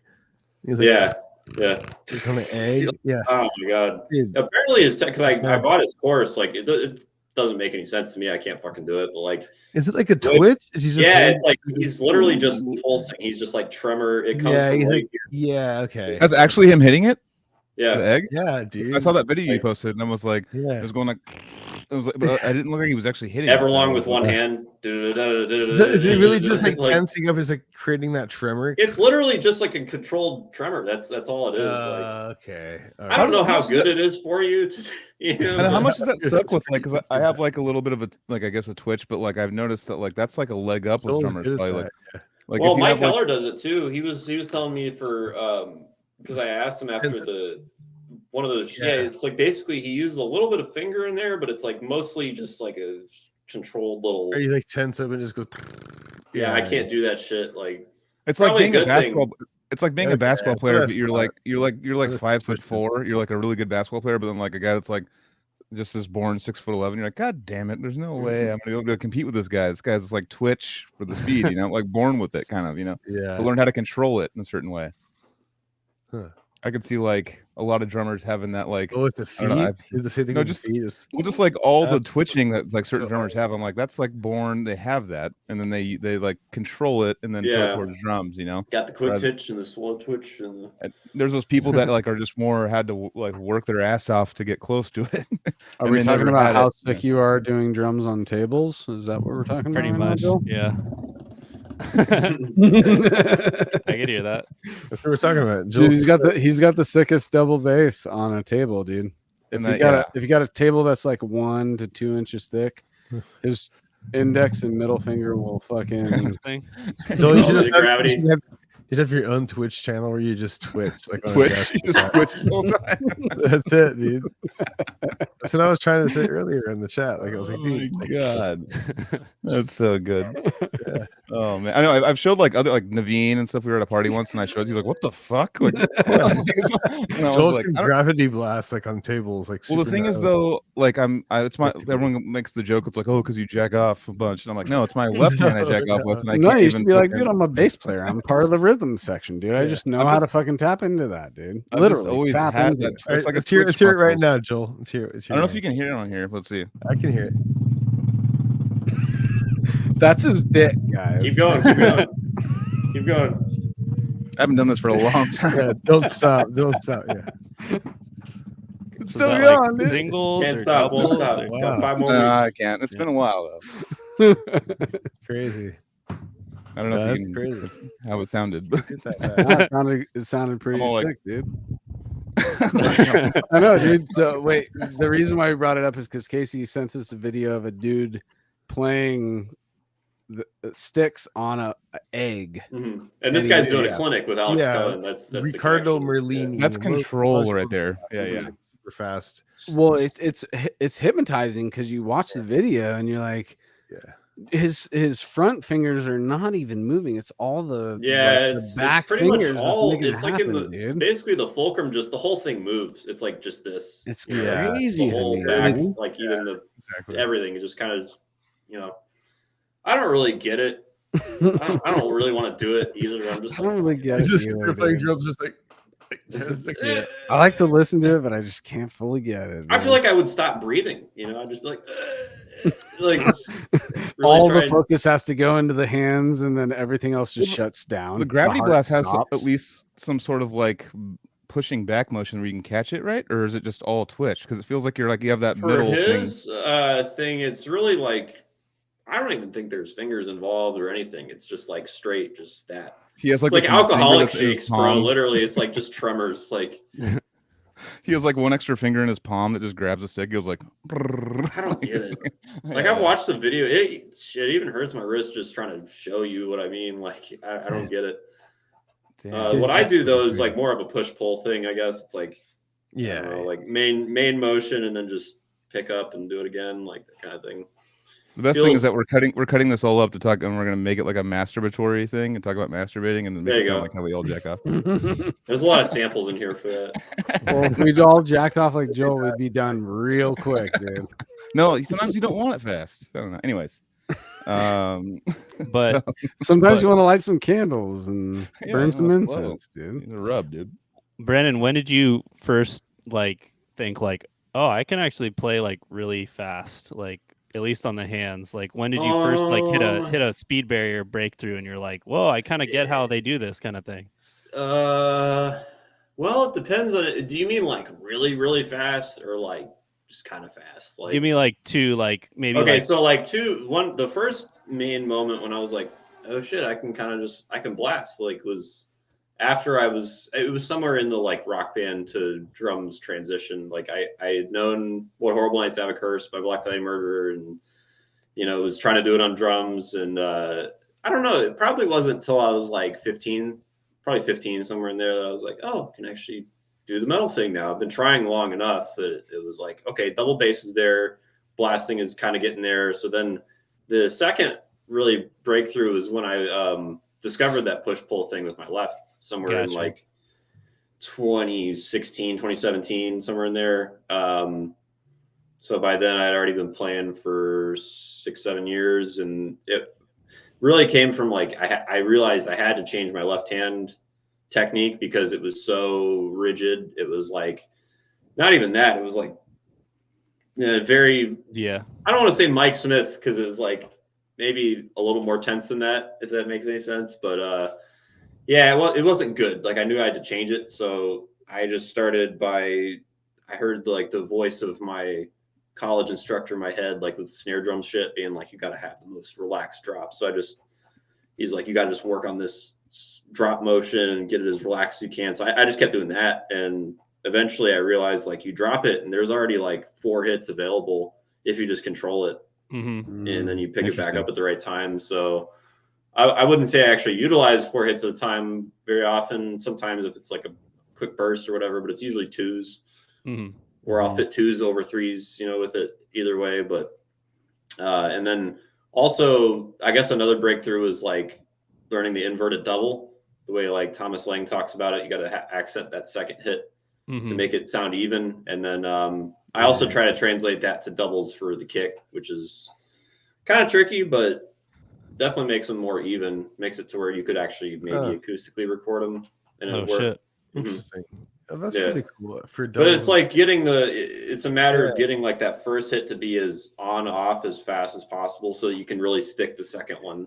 Yeah, dude. Well, because like if you're doing like certain beats, like got like the second kick is accented, right? If it's like exactly a 2 or 1 and a 1 or 4 and a 1, it's just like the like to do. Yeah, so, so if you're like like doing that's a cool thought, man. Like right, accenting the inverted double, it actually helped my blasts a ton. Just had to get that like.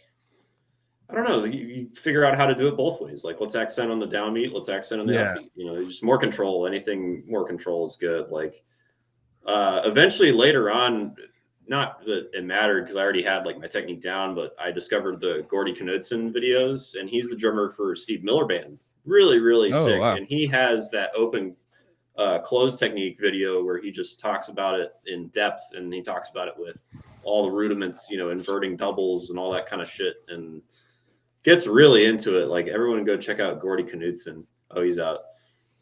Yeah, check out. I'm not leaving. I'm not leaving. No, they just put. I thought your screen disappeared. No, this is behind the scenes. We're breaking the fourth wall. Funny. Sometimes whoever's in charge of the video decides to just put it on people, and anytime they do, I'll always greet everybody who's watching me with a thumbs up. There you go. Whatever. It's the person that's never full screen. So. No, I'll say goodbye when I'm leaving, which will be in probably about 15 minutes. Okay. 8:30 is my 8:30 was my cutoff, and I'm having a great time tonight. So I don't. Oh, yeah. I'm just gonna milk it until it's dry, guys. Whoa, me too. When I do that, when we're all milking it until it's dry. It's okay. There's another sample. Yeah. Beat it out, guys. Hashtag beat it out. Tonight's a beat it out episode, guys. So, yeah, exactly. Yeah, for sure, dude. So Gordy Knudsen. Gordy Knudsen, Steve Miller Band, really sick. You could even search like open close technique drums, and you'll find it if you don't know how to spell Knudsen. Yeah. How do you spell it? Knudtson, Knudsen or whatever.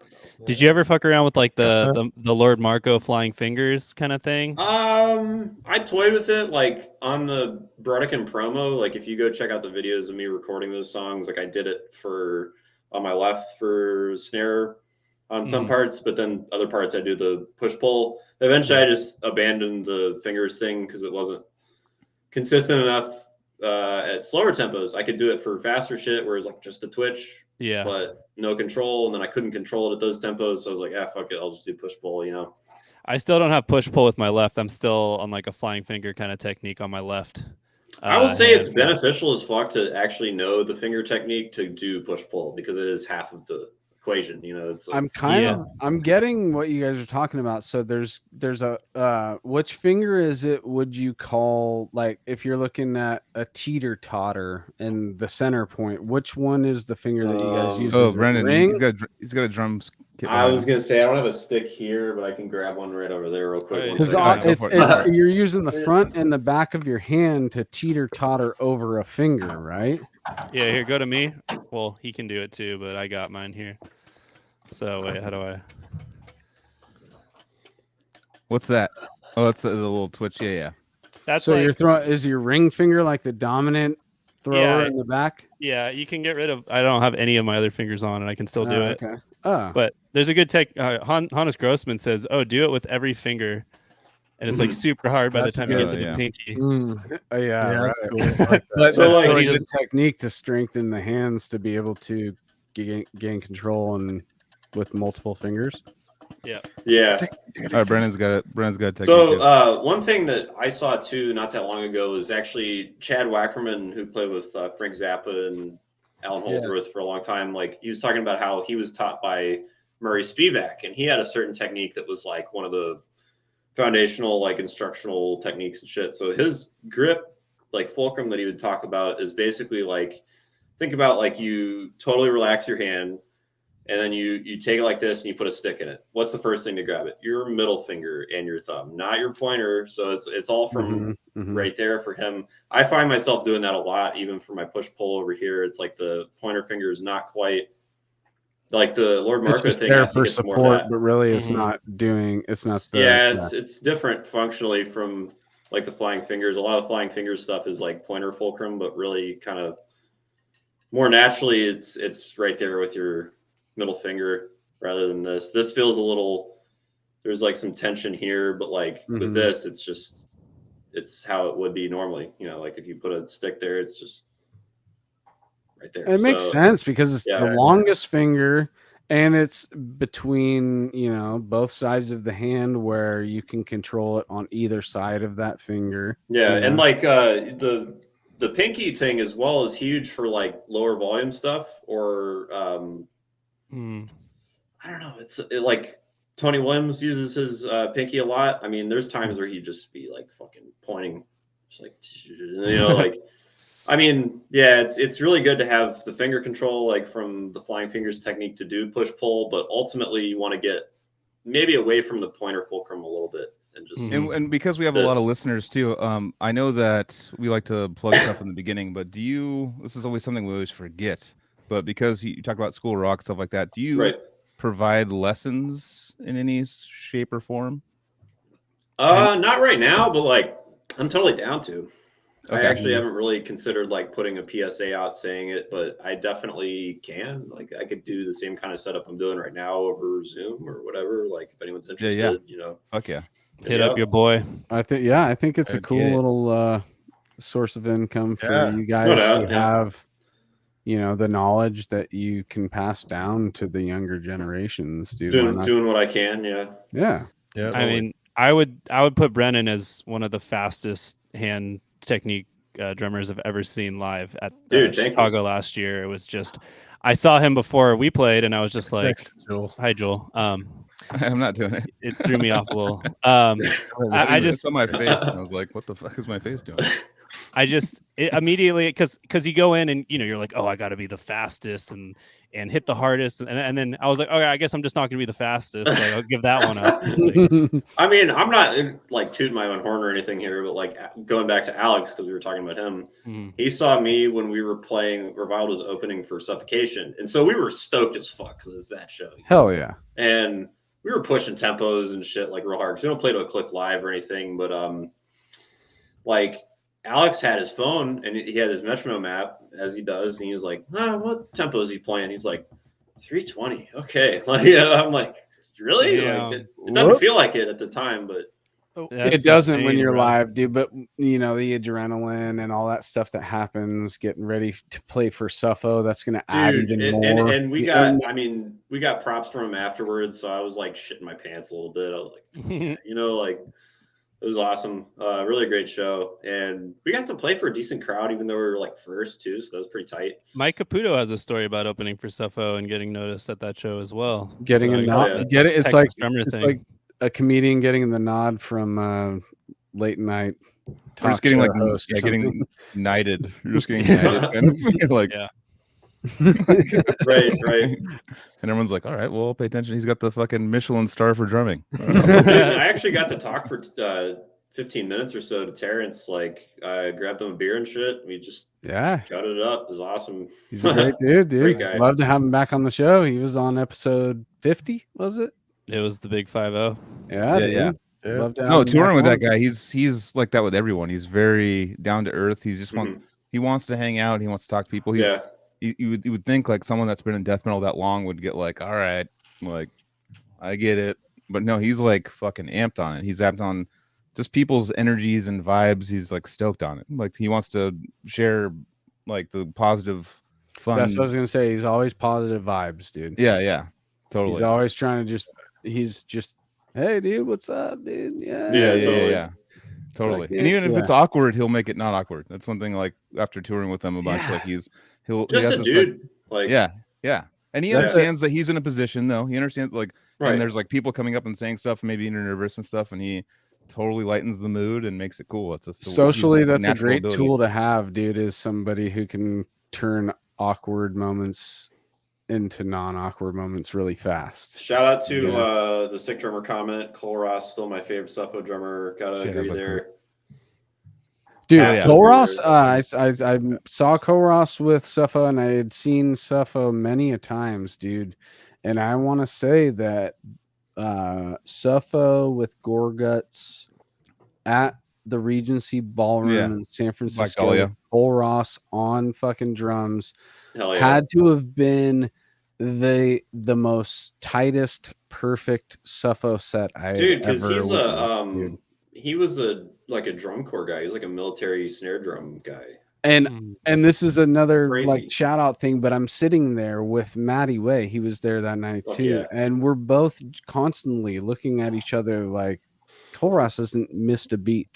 It sounds studio worthy. Yeah. You know, and maybe just being in the moment might embellish that a little bit for your ears or whatever. I actually would tend to agree though, because like bleeding profusely is not to a click, and I didn't think it. I thought it was to a click because it was so fucking tight. You know, I always heard that and was like, oh yeah, that's got to. Nope, no click. It was just one of those moments. That was Cole Ross on that record. I didn't on bleeding profusely. Yeah, and it's so funny because I was talking with Dave Cole Ross Jr. on Instagram, and I was like, I think like bleeding profusely is my favorite gasm because of your dad, and he's like, oh shit, I've never even heard it. Let me go check it out. What? He might even be. He's usually like in the chat, but he might be. Yeah. Either way, that's crazy, dude. Well, it's like whatever, Dad, dude. I'm not. Well, he probably doesn't. Yeah, as a son growing up and just naturally learning, pieces along the way of what he had been doing while he was a child, and then you definitely still have missing pieces of the puzzle. And I mean, you record maybe a lot of shit I would say as a child, Gorgasm probably be the one that you want to leave out until they become an adult, Yeah. It's like your 13th birthday. It's like, all right, son, you can. No, you can't yet hear it. It's still too early. No. Really funny. But speaking of Maddie too, man, I got to plug real quick. The last Liturgy album, or let me back up. New Liturgy album's coming, and it's going to be Maddie Way's last album recorded ever. He's going to do only guest spots. Oh, damn. So, yeah. Liturgy, baby, number 2. Yeah. Underrated. You got shout outs on that poster earlier. I saw somebody mentioning that in the chat. Dude. Oh, yeah. Yeah. And that fucking live video. I didn't know it was his last, so he's for sure. I'm gonna text him. Yeah, I know, dude. I feel like go putting this out on this show right now. I don't know how to respond to that because I immediately am now wanting to call my friend and be like, "What's going on, dude?" Yeah, is this your big Is this your Kiss tour? Are you gonna do one of those is this your 90th Kiss tour? Off, dude. I don't know, dude. It doesn't sound right to me. I mean, I'll say as recently as last year, there was talks of TVV activity that didn't work out yet. So I don't know if that would ever happen. Maybe if paths crossed at a fest. Jesus. I mean, I would love to be able to say I got, because I got to do it with AJ. I'd love to say I got to do it with Maddie too. Oh yeah. So, God damn. Well, so the word was that he was just going to do because I was talking about it with Jamie, and obviously he's going to be on the fucking thing. So he was like, yeah, Maddie only wants to do guest spots from here out. He doesn't want to this is going to be his last album. He just decided it was going to be the send off. So yeah. Damn. I'm not going to accept that until I hear it from him. Yeah, I mean, you can check with him. Also, that sounds chill though. It's whatever, dude. I just want to do something. And I'm not saying that I don't want to commit to but I'm just. I'm just saying I don't want to commit to a full album. I just want to have fun and do a song or two, and then go back to. He's working on movie stuff for. I don't think it excludes him from doing live shit though. He might do some TVV appearances if the time permits, I guess. But yeah, totally. Yeah, I know. He's probably gonna jump on there. The North has been around for several years, dude. I mean, I know that's never stopped him from really getting music done. May have slowed it down. But even like I just don't see Matty saying this is the last album I'm doing anything on and then I'm done. Guesties, there's no way he's not going to be able to do some guesties. No, Oh, he is. Gonna do he that. is. That's he's the point. only going to do that. That's all he's doing from here. Oh, okay. Yeah, All right. Yeah. He's always had a soft spot, or I don't know what that's a weird phrase for it, but like he's always liked. He like promotes liturgy more than anything else he's done on. Well, dude, Facebook. I mean, honestly, I think it's his best work. Like that album, it has so much shit where he's just saying like "fuck you" with the microphone. He's like, I can do shit that you can never even imagine doing with your voice right now. Like, and those patterns and just all. I mean, dude, go check the fucking Fuck the Commerce live video, dude. That his stage presence on that one is still like, that's the bar. You know, like. You got to try and top that if you're going to be a fucking real brutal death vocalist, but you're probably not going to at the same time. He's always showed me that I could never be like a brutal guttural guy. I was like, I got to do the power growl lane because that's the one I mean, hey, I can adapt to the most and work within. But that brutal shit, I can do the disgorge sound if I practice enough, but I can't have much variation like Matty Way, you know. Dude, he has the craziest flow. It's like he's really spitting like on everything he's done. I mean, not just the liturgy, but the liturgy especially. Like that one. I mean, just hearing the shirt that you're wearing right now, that right there, that album was something that was outside of everything that I had ever heard up until that point, you know, and still to this day. When you listen to that and what was going on throughout that whole record, not just Matty's vocals, but it's like, it's something that's kind of untouched. And I really appreciate, you know, knowing about it because it's like this little time capsule of something that already got great from a lot earlier that people didn't realize. Disgorge was 92, dude. Yeah, that was when can I show you guys something real quick? Because I just wanted to listen to what he was talking about, and I went to Spotify, and this is what I typed it in. I probably spelled it wrong because I'm having a little buzz, but this is what I saw. Oh, the other liturgy. It's liturgy AD. You would probably want to look at. Right? Okay. Or no, that it's actually they have two. They have two artist pages. Yeah, I was looking at it not long ago. Yeah, it's that liturgy is black metal. It's like a. There's an American black metal band. It's like a more hipstery black metal band. I mean, I hate to say it, but you know, like yeah. It's like a Portland black metal. Yeah, New York City, I think. Yep. Right. Brooklyn black metal. Yeah. Brooklyn black metal. What is it like a Portland black metal band is where they perform on tricycles or something or unicycles? No, they have 3 wheels. I wanted to say unicycles first. They have one wheel, dude. They're super black metal. Probably vegan, you know, like that kind of, you know. Yeah. It connected with them, and they were just like, dude, what about my lifestyle mixed into the black metal? It's not from anywhere around here. Let's make it us. Dude, now. I could be a Satanist and like a latte, okay? I play in a post black metal band, so I'm halfway into that scene. Yeah, that's what's up. A quarter way in or whatever. Post black metal. As long as you don't have to fucking dress up, dude, that's what's up, you know? Like, I mean, yeah. That's always my thing with it. I'm just like, I could vibe with it, but like, I don't want to wear corpse paint. Well, for me, it's like if I came from the right place, I feel like that's fine. But if I come from fucking sunny California and I'm putting on corpse paint, then it's like, all right. No, like it doesn't the vibes off. It doesn't. I'm make down any with sense. like, I mean, this is my like Slipknot shit talking, but I'm like, I'm down with people that wear masks but never put on makeup because I wouldn't want to put on the makeup. Like if I was those dudes and I look at their makeup, all I think about is how long it took them to put on the makeup and how long it'll take to take off.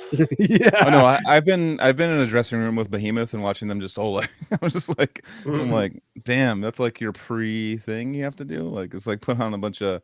I mean, when they get out there, everyone's just all like, fuck yeah. But watching him do it, I'm like, this is the least metal thing I've ever seen. Halloween every night. That's all. Yeah. That's why I back Imperial Triumphant because they wear like gold masks and cloaks and shit like that because it's super easy to take that off after they get off stage. They're like, I bet it's so hot under there though, dude. Oh, I know. It probably is, dude. They probably figured out some way to get some ventilation in there though. Did we ask Gabe when he was on about the Abeth gig, how he wears the mask, how Oh, it he was. I talks probably about it. asked him that It's, question. yeah. I remember he probably Yeah. would just say like, "Yeah, it was hot and sucked" or whatever. I think it's what I think I remember asking him that too. Yeah. We've all He been didn't hot like it. during a gig, but probably breathing would be the most.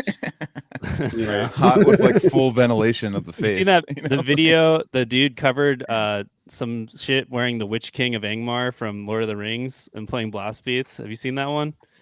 Pretty fucking cool looking, dude. Not gonna lie, that was fucking sick. I forget which song he played though. Something cool, but it was like the full on Lord of the Rings Witch King. Like I just looked at the clock, guys. I'm fucking pissed, but I gotta leave. I'm having rip. a great time, dude. I really am, dude. This is a weird situation, but I got a thing that I gotta do tomorrow morning. It's far Tell away. us about the and early. certification that you have to do tomorrow. I probably already said it. No, I didn't. I don't want to say it again. Some fucking cars are getting too complex. 20 minutes. Cars are getting too complex, and I'm fucking, I have to adapt, dude. Well, drive safely, man. Glad you at least like got on here for like an hour. It was an hour and 30 minutes. That's what you said. That's what I told you. You were like an hour to an hour and a half. I'm like, so an hour and a half. All right. So you're like, you don't say like the low as long side. as I can, dude. Yeah. But the low side is to like pressure us to be like, all right, dude, I got limited time. And then I was like, you're on the high side. You're gonna say an hour and a half. Well, this is the thing, dude.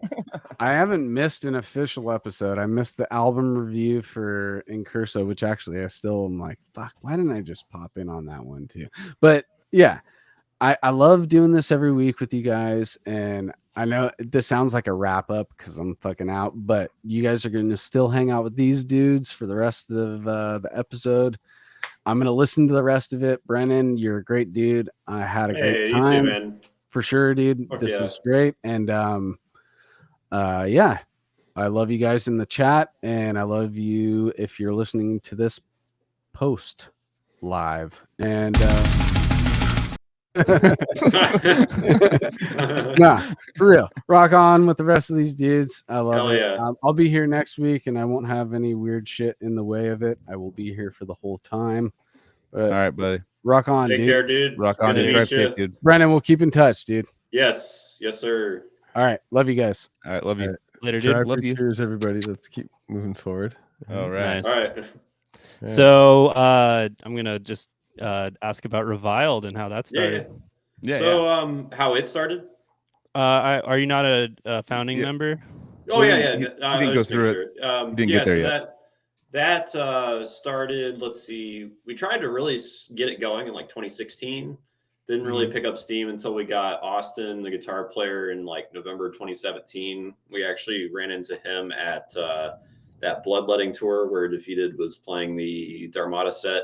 And Origin headline. Okay. Yeah, so we ran into him there. We hadn't seen him in a while. We were like kind of already kicking the idea around of like asking it, or maybe we didn't even realize it until then. But we saw him and it was like, oh shit, he's the guy, because he's already been doing Brutal Death for many, many years and had a number of bands. Before that? Deflowered, Herniated. He had a couple other bands like Infernal Tomb and some different stuff, but he had already been playing Brutal Death since he was like 13 or some shit. Okay. So when I got into music, he had already been into brutal death metal by then. So it's kind of like all bands named after like bad things that can happen to you, essentially. Yeah, definitely. Yeah. Herniated. I had hernias, dude. That shit sucks, man. Oh, damn. I remember you going through shit, dude. Yeah. What's that like? What's that like for? Because I've always heard about it and how it's debilitating and stuff.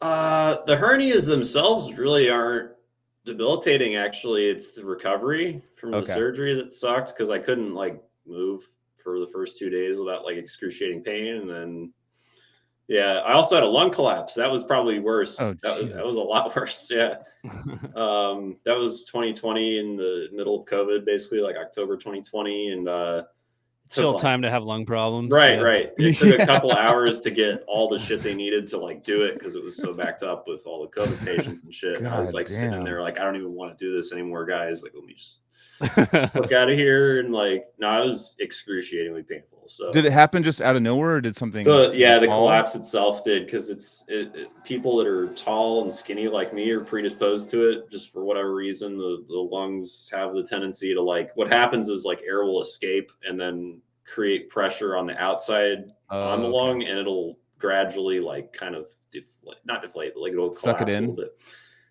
It won't suck it in. That's the problem. What they do is they actually so they stick a needle into your lung to make a hole for it to then reinflate, and then it's no longer collapsed. So that should suck. Yeah. That sounds pretty shot. Yeah. No doubt. So how can you? I guess tell back to the topic of Reviled though. Oh, yeah. Jesus yeah, Christ. Go back to that. Where was I? I don't even remember now. Holy fuck. Yeah, so we wrote some stuff right away and we did a demo. That's what really happened first, was we did a demo. We wanted to get it out by our first show. That was like our goal. Was like, did you know Skylar first? So I totally glazed over the other founding member, Skylar, because we originally talked about, this is 2016, like I was saying, we were like, let's just start a brutal death metal band. Like, this is all we listen to and all we really talk about is like, Disgorge and Defeated and Brodequin, Inverest, all these bands. So we were super into it. And one night we were playing NHL Hits on PS2, and he's like, let's just start a brutal death metal band. And I was like, yeah, let's do it. So we had a guitarist initially. It didn't work out. A couple other guys didn't work out. And then we got Austin, who was like he got it. He was the guy that had been playing BDM since he's 13. So then we wrote a few songs, got the demo together. Actually, by our first show, we achieved that goal. The 2018 demo, which has Skewered, first song we wrote, Cranial Decimation, and a Gorgasm cover of Corpse Fiend. And then we kept trying to like put out an EP or an album, it wound up being an EP, but we were trying to put out an album for a long time. Austin dips for a while, and then we got Matt from Cesspool of Corruption to play guitar because his brother Mike was already in the band on bass. So we thought, well, he can just teach him the songs. He did to a certain extent, like it was pretty accurate. And then Austin came back after a while, and we kind of corrected a lot of the songs and stuff. We did a couple fests in there too. We did, let's see, it was Las Vegas Death Fest. That was 2019. We did Building Temples the year prior, September.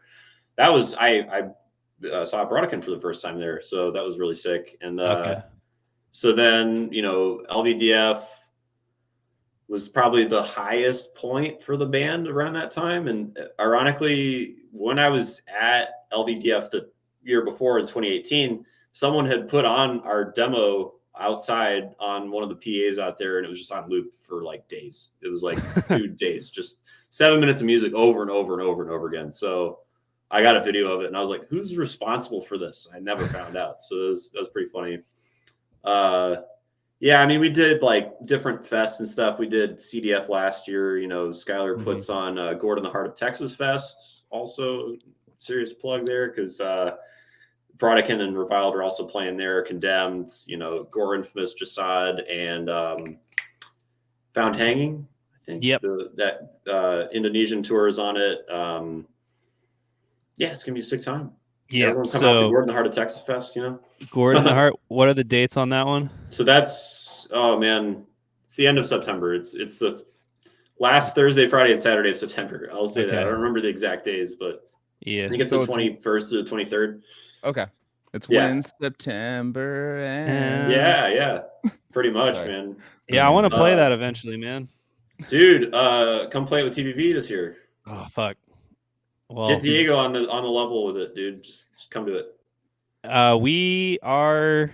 Why aren't we playing anything this year? I don't know. Cephalotropsy booked a lot of stuff this year, but that's what I heard. I heard there might have been a time off allotment issue with Angel, but yeah, it's pretty much this is a Cephalotropsy year, but then TVV's booked for stuff next year already. So yeah. Well, come play it next year. Whatever works. Well, I mean, I would do it with another band this year if I could. I could bring another band out, but I want to play Gord. I want to play the Haltom Theater to more than 10 people this time. It's awesome when there is more than 10 people there, because it's like, because it's like an 800 cap venue or some shit like that, like huge room. So yeah, it's a cool spot. I got to play it, and I want to go back. And I will say, for last year's Gord, I was able to hook up the band Desiccation with Hesco on drums as their drummer for that show. So I feel like proud that I got them connected. Right. He did a great job too. So, and it was good to meet him. Dude, he played. Yeah. I don't know if shout out Aaron. He played in 10 bands last year. He played 10 band sets. Yeah. He's insane, and he got to finish out with Enterprise Earth and all that. So yeah, shout out. And I didn't know like how into Brutal Death he was, but he was just like, yeah, I've always wanted to play something like this when I told him the gig, and I was like, oh, cool. I thought you'd just say no, but that's awesome. You're down to do it. So. Yeah. So I guess as far as to round out the Reviled thing real quick, like we do have an EP out, was out on Unmatched Brutality Records at the end of, it was like October 2021. We finally got that out. It was basically like some of the material between our album that's about to come out and the demo that we thought maybe didn't fit so well with some of the newer material that went to the album. So we were like, let's just release it now. And like, while it's still kind of fresh, got that out. It's got 6 songs on it. And then we have an album coming, like I was saying earlier, on Bladed Records. It's called Cheat-Eyed Virgin. It's got really sick album art by Tony Cosgrove, the guy who does all the syphilic artwork and shit. We already revealed it on our Facebook if you want to go look at it. It's fucking gnarly. But the music is pretty gnarly too. I think it's like, it's a good mix, a good middle ground between like, I guess what you'd say is like brutal with a lot of groove, but it's also tech. So it's like kind of got elements of both in there. So it's like fast, but it's also got a lot of those like fingery, like spidery kind of riffs and shit. Hell yeah. Like very much trying to channel Disgorge and Deeds, and maybe not Deeds so much in actual like in practice, but maybe in theory, you know what I mean? Like with a lot of the riff salad kind of elements, like we'll have a lot of interesting structural moves. It'll be like, you thought we were going to play this, but we were actually going to play something else. And then we'll come back to it later, a different, fuck with the listener kind of thing. That was something Diego noted actually after our CDF set. He was like, you guys got a lot of like cool, time signature changes and shit. It's like, there's a little bit of that, but it's a lot of like the structure just being atypical. We won't really want it to be like too predictable ever. So it's very cool to get Diego's like opinion on music, because when he hears stuff, because he's not like a music theory. He just kind of like goes off vibe and how he like feels. Sure, yeah. So like, I got what he meant too. Like I think we do a little bit of odd time. We have like fast 7s and fast 5s here and there, but it's like mostly the way we'll actually kind of nest tempos within each other. This is cool. So like there's a part in what is called song 4 on the album. I don't know what it's actually going to be called yet, but it's got a moment where it's like digga digga digga digga and dun dun dun dun digga digga digga digga and dun dun dun dun digga digga digga digga. So it's like kind of a nested tempo on the second part, but it's supposed to feel like a slowdown. Really like a relative tempo. I love that shit. Yeah. Like to the T, like it's mathematically like plotted. Yeah. I found that out that 140 at 5/4 is the same as 120 and 4/4. Oh yeah. So that's like the soul burn thing in on Destroy Race Improve. Yeah. Math. Yeah. Yeah. Dun, dun, dun, dun, dun, dun, dun, dun, dun, Oh yeah. Was the soul what from within? Soul Burn on Destroy Race Improve. No, it's not the it's not the the solo album by Frederick Thorndahl. Oh dude. It's amazing. That album's he's making a second one supposedly. Oh shit. Damn. I'm ready for it, man. That's why I'm like that was why he went away from Meshuggah for a little bit, I heard, was to work on that. Yep. Some mad scientist shit. I know he's been away from Meshuggah for a while, right? Yeah, he's back though. He's doing the tours and shit now. Like he didn't write any of the rhythm parts for the album, but he like the last album, but he did the solo stuff on it. That kind of brain, I just don't. I mean, I listened to it and I'm just blown away. But at the time, I'm like, how are you coming up with this? I don't. Oh, yeah, fucking Murray's the biggest Meshuggah fan. Speaking of something, how'd you guys come up with the no bozos thing? Oh my god, the no bozos thing. So that was sort of an in joke at first. What are bozos and why are there none? Dumbasses, like so that picture of Van Halen from back in the day where he's wearing the no bozo shirt? Have you seen that? Oh, I have seen that. That's basically it. And we were just like, we got to make a shirt like that, dude. Yeah, and so we decided to use Dr. Roxo as the clown because we love Apocalypse. So then we put him with his fucking face crossed out. God, knocked my earbud out. and then no bozos on the back. It's the perfect shirt. Hell yeah. And it's a white rad. shirt.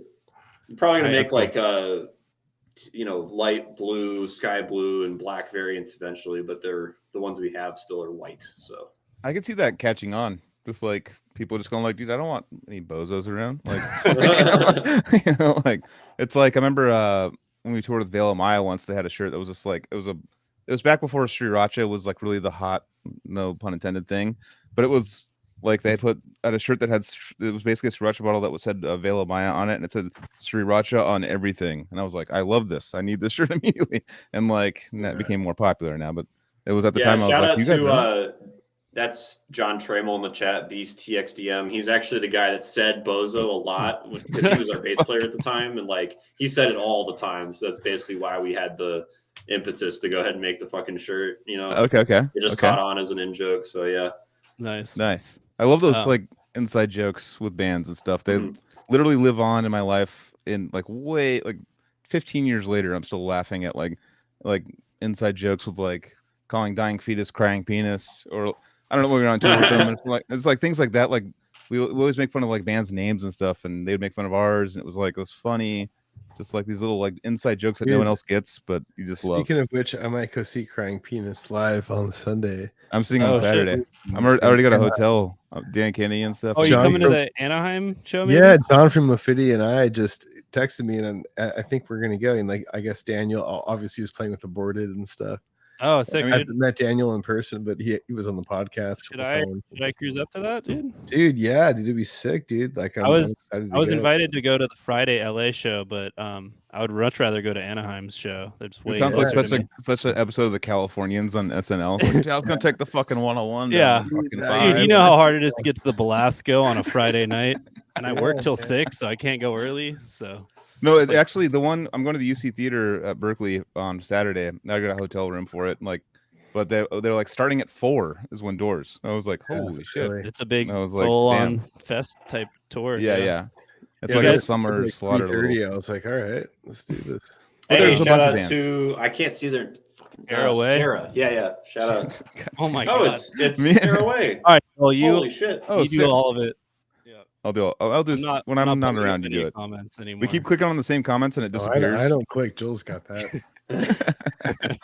Yeah, I don't touch that. How's it going, Sarah? What was I gonna say? Sanguisugabog have been posting this hilarious videos of them like fucking wearing like Born of Osiris Boo Crew merch and like fucking doing workouts and stuff. It's awesome. Well, because like that started with Born of Osiris posted, they were like stoked to tour with Shangabugabog or whatever they're called, and then so that like Sanguisugabog decided to like make it into memes and shit. They post a lot of memes and stuff, and then Cody showed me the sample they did. It was that in their set. He actually sampled it for their set on this tour.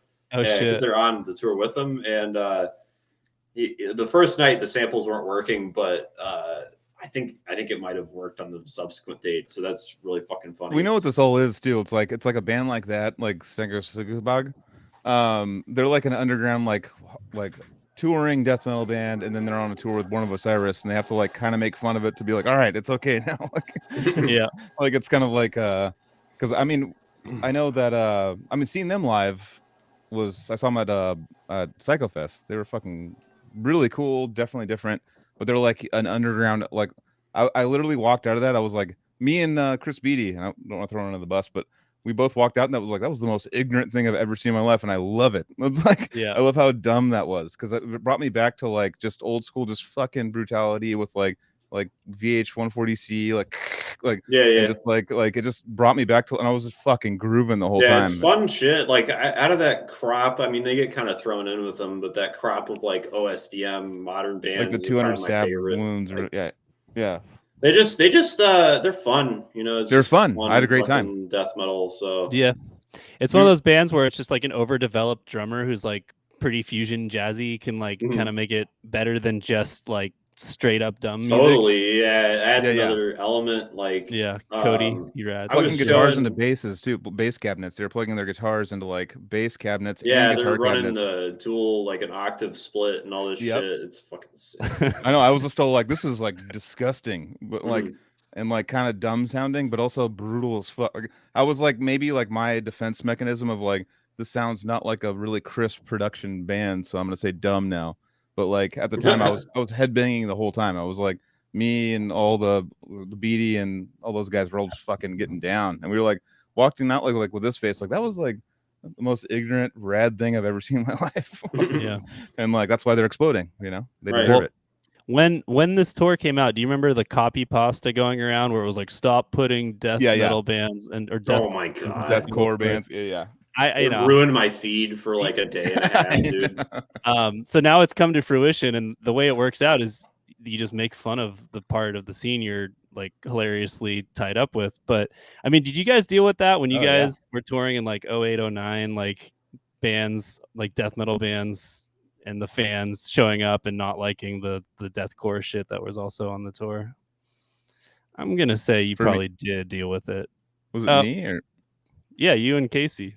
Oh yeah. No, I mean same. I've toured with Born of Osiris. I've toured with all those guys and stuff. And for me, I mean, yeah, like in our background minds, like before we jumped on the tours, we were kind of like, oh god, we got to tour these. Like we didn't really know anything about them, and we were just like, well, we know that they're this style, and like at the time we cared more about that, and we were just like, oh, what the fuck? And then we became friends with them and like hung out with them and stuff, and we're like watching what they were doing and stuff, and we're like, oh, you guys are fucking talented. This is fun. Like I like Veil of Maya. I remember the first time I toured with them with Casey, I was like watching them play, and I'm like, this is not. First show we ever played with them was at the what's that chain reaction. Yeah, that's where we're going on Sunday. Yeah. Okay, yeah, we played there with them, and I remember going like, all right. Oh, is it House of Blues? Oh, sorry. Yeah. I remember like all the dun, dun, dun, dun, dun, and I was like kind of going like, all right, well, this is like 2007 or something, you know, I'm like set 8 maybe, and I'm like, all right, well, this is not our style. It's fine. Everything's fine. There's much people here. This is gonna be cool. And then like as the tour progressed, I was like, oh shit! Like watching Mark, he's like, oh dude, he's starting a song by playing a riff, and then he hits the sample thing and plays it backwards, and then riffs over it. And I'm like, what the fuck is this guy doing? And I was like, this guy's on a different level. Like, you know, before, I mean, the amount of stress, like no click, they would just go like, it's have him with the loop station, be like, ding, like do a riff, and then he'd play it backwards, and then the drum, and Sam would count into it, and they'd do like a riff over it, and I was like, whoa, like this is something I didn't know they were doing live. And I was like, dude, Mark's a fucking like a total freak on guitar, you know, like watching him and Tosin like work out and stuff and exchange ideas in the backstage. I just feel like you guys are on some different shit that I'm like, now I'm still like a little bit of this like death metal person with the arms crossed, like I'm like, I don't know about all this, you know? But then like what? There's too many girls at the shows. I don't. There's too many girls. Well, back then it was like it was like so like early, like you would still think like, oh, you could be successful, like those guys, like the metalcore guys or whatever, this kind of stuff. It's a like fad. They're like super like getting the big crowds. They must be like rich, you know. And we're like over here just like, you know, no one like likes the tech stuff and the tech death stuff. But it's like, dude, they're struggling too. That's the reality. Is like, dude, they're they're eating it just like us. Like they might have like a few more fans or like that style might be more accessible, but they weren't like, you know. Yeah. Definitely. It's like Whitechapel. I didn't like Whitechapel's the same thing. Remember the first show at Virginia? I was like, oh god, and the whole crowd was still like, and then Suffocation had to go after them, so it was like Decrepit, Psychroptic, Veil of Maya, Whitechapel, and Suffo. And I remember like I was in the beginning, like the whole crowd's like, brr, brr, for every part that Whitechapel was doing. And I was like, what the fuck, dude? I'm not down with this shit. What the fuck? And then like, as I slowly got to know them and they would show me like, I remember standing next to Ben at one of the shows somewhere, and Suffo was doing a breakdown. He's like, this is where all the Whitechapel shit came from. This is like the influence behind the heavy shit. You know, it's like he had respect for everything. Like he loved everything. And then I actually got into them a little bit, and I'm like, I meet up with them when they're fucking coming through, and they're humongous now, and there's the same dudes, and I'm like, I have all the respect for those guys because they just keep it. They're not like, oh dude, we're so sick. They're just the same dudes. Like when you go on the bus, they're just like, what up, dude? How's it going, man? Oh, fuck yeah. You know, they're not like no egos, and I'm like, it's like a southern fucking drawl. Just I don't know. He was blabbing, but yeah, no, it's cool to see bands that keep it humble. Yep. Yeah. What about 7/8 timing? It's a good time. 7/8 is a good time. 7/8 is a 7/4, good time. 7/8. Oh, you know. Yeah. Oh wait, 7/8 is a good time. It is 7. Yeah. Because 7 is 2. Yeah. 7's a good song by Necrophagus. That's my least favorite on the album. Oh fuck, that was the first Necrophagus I ever heard. Also, because you guys were talking about the first death song you ever heard, for me it was Born Dead. The digga digga digga digga digga digga digga digga digga digga digga digga digga digga digga from Leprosy. That's a good one. Oh yeah. So when did you join Brodequin? Okay, let's jump all the way ahead here. That was right. So that was like the middle of 2020, like July, I think. I had gotten messaged by Jan, who was the last drummer, and he was like, "Hey, they're gonna hit you up in a few days, most likely. Just wanted to give you a heads up." I was like, "Fucking shit, really?" Like, okay, here we go. Like, yeah, I wanted to do it, of course, but the music is so fucking intense, and like, I knew I had to level up for it, so I was like, "All right, good thing you told me, because I gotta hit the pad running." You know, like I shedded 280, because that's like basically the new album is basically all 280. There's like relative triplet tempos that are down from that, like 186 or whatever, but it's 280 the whole time. So I had to really sit there and be like, like to keep it going as well, and not just like 2 measures of it. Like, yeah. To where now it's like autopilot 280, but yeah. So that was like middle of 2020 when I joined, and I had the album given to me right then and there. Pretty much, I had a lot of time to work on it, so I got takes for the album, which I recorded last year during the summer. I had a lot of time to work on it, basically like 2 years. So, and we did the promo in there, the 2-song promo, Perpetuation of Suffering. That was released in like March 2021, or no, that was a lot later in 2021, wasn't it? Yeah, it was like August 2021, I think. You're good with the dates, man. Try to be. Date something, it's with a month attached to it. Try to be, yeah, because it's like, I guess it's that thing of like, oh man, but where's my memory going? Like Anthony was talking about, I try and like maintain it, stay on top of it. So when they reached out, it was like, hey, we have a record and we need a drummer to like do the recording and also like any live stuff. So it was like just the full time, the whole thing. Yeah, it was basically Jan wasn't working out because a lot of logistical things, him being in the Netherlands, it was like he had to fly overseas for all the US gigs, and it was just the way of them sending stuff back and forth remotely wasn't really working out either. Like they sent him a couple songs and they never really heard anything. So, but me, obviously I got my recording set up right here. So I was able to demo songs as I went. That was like, I did that for a majority of the album. And I didn't demo like the last 2 songs or 3 songs or whatever, but I knew what I was going to do anyway. Interestingly enough, too, for the Brodequin album, it's called Harbinger of Woe, by the way. That's a little tidbit for you. Oh, shit. About to drop that. Harbinger of Woe. Yeah, like, not like, whoa, it's like, whoa. So. It should be, though, but okay. Whoa, yeah. That's hopefully what people will say when they hear that shit. What was I saying?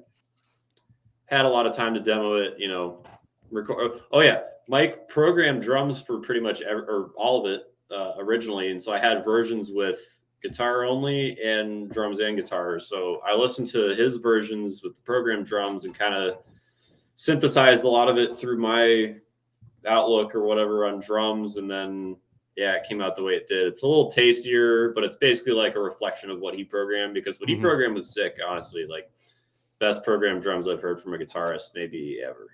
Okay. Yeah, because I was like, did you play drums ever? And he's like, yeah, like I had a kid at one point. I'm like, I can tell, dude, because he knew like dynamically what to do at a given time for a drum part to like flow into the next one better. So like, how much did you fuck with Brodequin before the gig?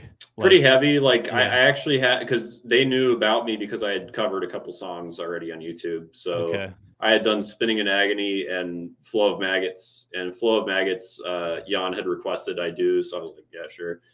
And they, like, I heard at LVDF 2019 because Liturgy was playing there. So I met Mike there for the first time. Already knew Jamie. But Mike was like, yeah, that's the closest that we've heard anyone play it to Chad since Chad. So I was like, that's pretty fucking cool, you know? Nice. Because I look at that's Festival is probably my favorite older Brodequin album. So yeah, maybe fans of the pod don't know as much about Brodequin as other like OG Cali death bands. So there are three Brodequin records, and the one that seems to be the most popular is the 2004 one. Which one is that? Methods of Execution. And that one for me has the worst production to my ear. Like I think it's actually the Instruments of Torture. The first one might be the most popular. Like I just see people always talk about that one. I don't know. I think Festival, the middle one, is my favorite. Like I will say none of the production jobs are particularly great or anything to write home about on those first three, but yeah, we actually might re-record some of those oldies. We'll see. We've kicked around the idea because I've got the recording set up here, and like we've sent like scratch tracks mainly to practice to, like for when we play a fest, like we did that for Gord. I would send tempo maps and Reaper and be like, here, this should be accurate. Mike would track his guitars to it, and then I'd record the drums to it, and we'd have that to practice to. So we might actually record like an album, like 45 minutes worth of re-recorded old shit at some point. Dude, I was gonna say that would be for me like the band I would most want to have happen for. Right. Because like I was gonna make this point. It's a good opportunity to make this point. Mike's riffs, like when I first heard them with those scratch tracks, that was the first time I really understood the pitch material behind what he was doing. And I'm like, dude, this shit's deep. Like it's not just random shit on the guitar for sure. He has like a tonal, he doesn't know music theory, but it's like Diego. It's like he has a tonal sensibility for sure. Like on the new album, you'll hear a lot of like motifs where it's like just compositional, you know, simplicity, but like taken to a very high level, if it makes any sense. Like he's not afraid to do shit that's catchy or like structure it in a way that's just going to make it hit and be catchy, I guess, if it makes sense, you know? Yeah. Well, fuck yeah. Very excited to hear both the new album of new material and any old re-recordings that happen to materialize. Right. What we've talked about is doing, if we re-recorded stuff, it'd be 6 songs from each. So it'd be quite a lot of shit, actually. About 45 minutes of music. And it's,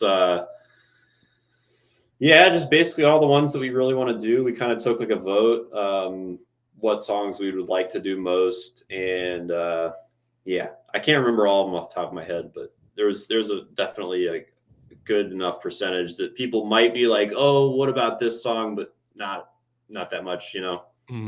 So... What was going on when Brodequin had like a drum machine live for a minute there? So it's because John Engman, who was the drummer on Methods of Execution, couldn't play a drum set anymore because he had back problems. Like, so he basically figured out how to play drums on an electronic finger pad.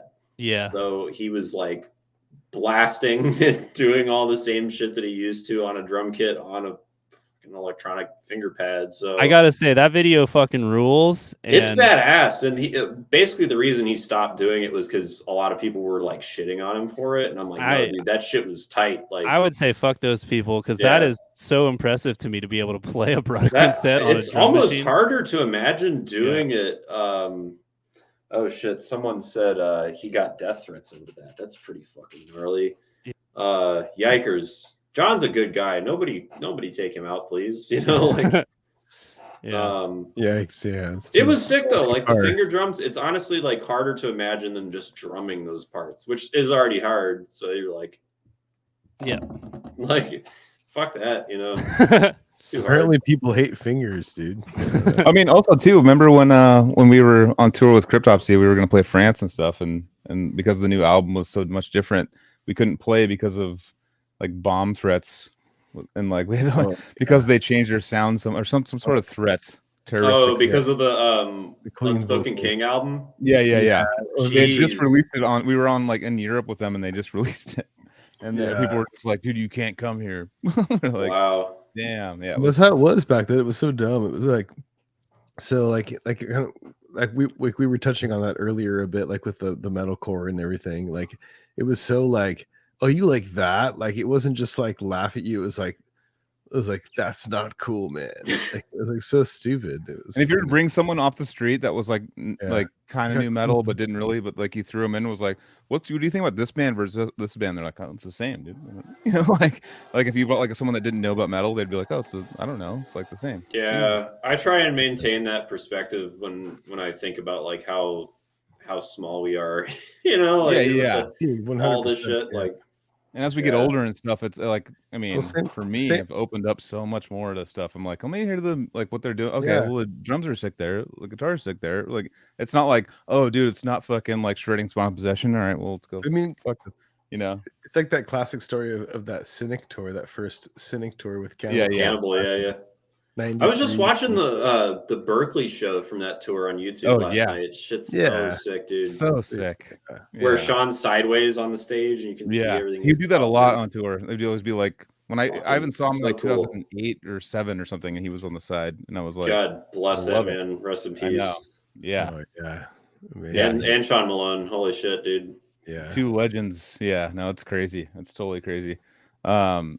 But yeah, no, it's you know, being more open-minded to music, because when we were kids and stuff, like I remember, I still bring this up all the time, and this is a band I love now, or I'm really into. We found one time on Anthony's, I brought this up, his iPod. He went, no, he went into his iPod, and we found he had Kill Switch Engage on his iPod, and we're all in the band, and we all just like, oh, he's got Kill Switch Engage on here, dude. What an idiot! Like we were all like making fun of him and stuff, and then I got into Kill Switch Engage when I was like 36.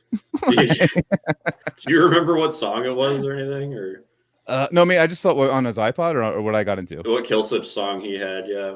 No, he had albums. He had all the albums. Everything that had been released on his iPod. He had like a full discography of it, and we were just really, dude? But he had like all the underground hip hop. He had all the crazy black metal. He had all kinds of crazy like gnarly death metal. But then he had he had stuff that he liked, and I was like, what, dude? You like? I remember our buddy with me and Casey and David's buddy would like find a CD that I had and be like, dude, you got this, dude? Just be like, what the fuck? You got Poison the Well. You also gotta be like open-minded to like at least give it a shot. Like, you know, like I'm gonna like take that bath with this band, you know, like whatever, like. And like I know the same thing with Deftones for you, Joel. Like you know. It's and they're terrible live. And Joseph and I shout out above me.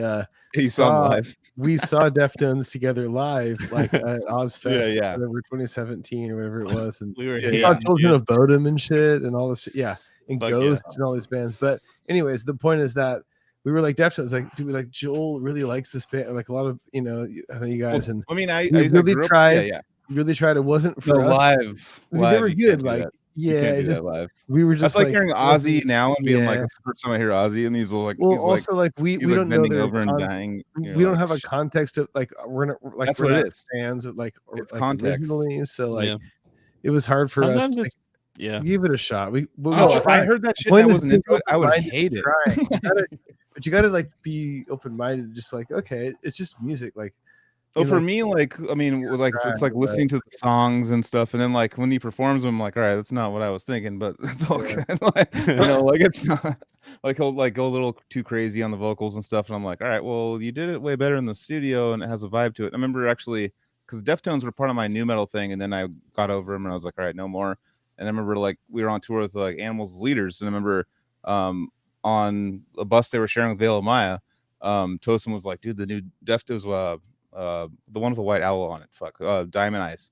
He was like, dude, that new fucking Deftones though. And I was like, really? Oh, I used to like them when I was a kid. I'll start checking. I'd just gone through a breakup too, so I kind of like that album just like took my breakup. It was like the breakup album that I got to like listen to every day. It was all like getting like more like energy from like, okay, well, I can do this, and you know what I mean, like all those fucking breakup fucking songs.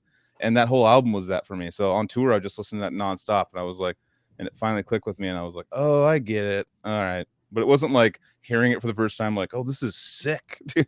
I never did that. I never, like, I was like, oh, I get the it took like a lot of just like listening and understanding it, and I was like, oh, okay, I got it. I think it's because we come from such a different angle at music anyway, too. Like, we're not listening to vocals first, and that's what vocals first is like most music. Yeah. So definitely. You know, like I gotta come clean. There's a lot of bands that I've listened to that are definitely considered like, you know, whatever, insert word here, by the scene or whatever. But like, I like, you know, certain Dance Gavin Dance stuff, and I like certain, you know, like A Day to Remember and shit like that. Like, because it was around the same time that I was like getting into music anyway, that all that stuff was like popular. So it was like definitely some of that post-hardcore and all that kind of shit was definitely like, I still listen to offshoot bands from that era too. Like, there's this really sick band called Gold Necklace that's got the singer from the Happiness album by Dance Gavin Dance, and it's like mathcore but sexy. It's like funk and like you know, that kind of thing. It's like, I don't know, it's like that's probably the best summary I could give for it. Go check out looking Gold back, Necklace. I mean, just like now entertaining that music without that stigma of like people going like, what the fuck, you know, like, and you just get to listen to it on your own. You're like, oh, like that's a sick part. Why the fuck did I hate this band? What's going on? You know, and it starts it's always a weird social thing too. It's it's never like your own feeling about it the first time. You write it off for some other reason. Like, you might be digging it, but then you're like, I can't like this shit, you know? Exactly. I know that's what it was back in the day. It was like, well, I can't say I like this out loud, so I might as well not put time into it, you know? And then like you get older, you're like, I don't give a fuck. I'll tell you, listen to Britney Spears all day. I don't know, like whatever the worst thing you think it is, I'll say I listen to it, and I'll do it because fuck you guys now. Because now I'm like, I'm free now. You know? I think that they were asking. I think they were asking about Gold Necklace was the band. So that's a newer offshoot band from technically Dance Gavin Dance Camp. Okay. The album is just the self-titled Gold Necklace album, but they also had a band prior that they tried starting the same vein called Eternity Forever. They had a EP called Fantasy in like 2017 or something like that. Project didn't work out, but then they brought it back as Gold Necklace. And they played a bunch of those songs on that tour they did like last year. It was really cool. Definitely different, but it's got like funk and, you know, it's got elements of mathcore and stuff in there. The guitarist said he was listening to Slayer the whole time he was writing the album. So I'm like, hey, cool. Fuck yeah, you know. Like, this is my pass. He said he was listening to Slayer, dude. It's cool. No, that's cool. It's totally in. For sure. Yeah, he's in. He gets it. Like, he's just different. I don't know. Cool.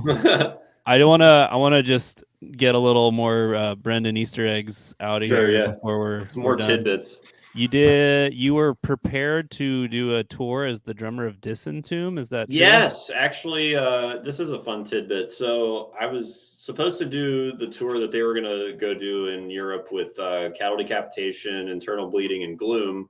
And then that got shit canned because of COVID. So all that work was basically for nothing. But I learned like 13, 14 Disentomb songs.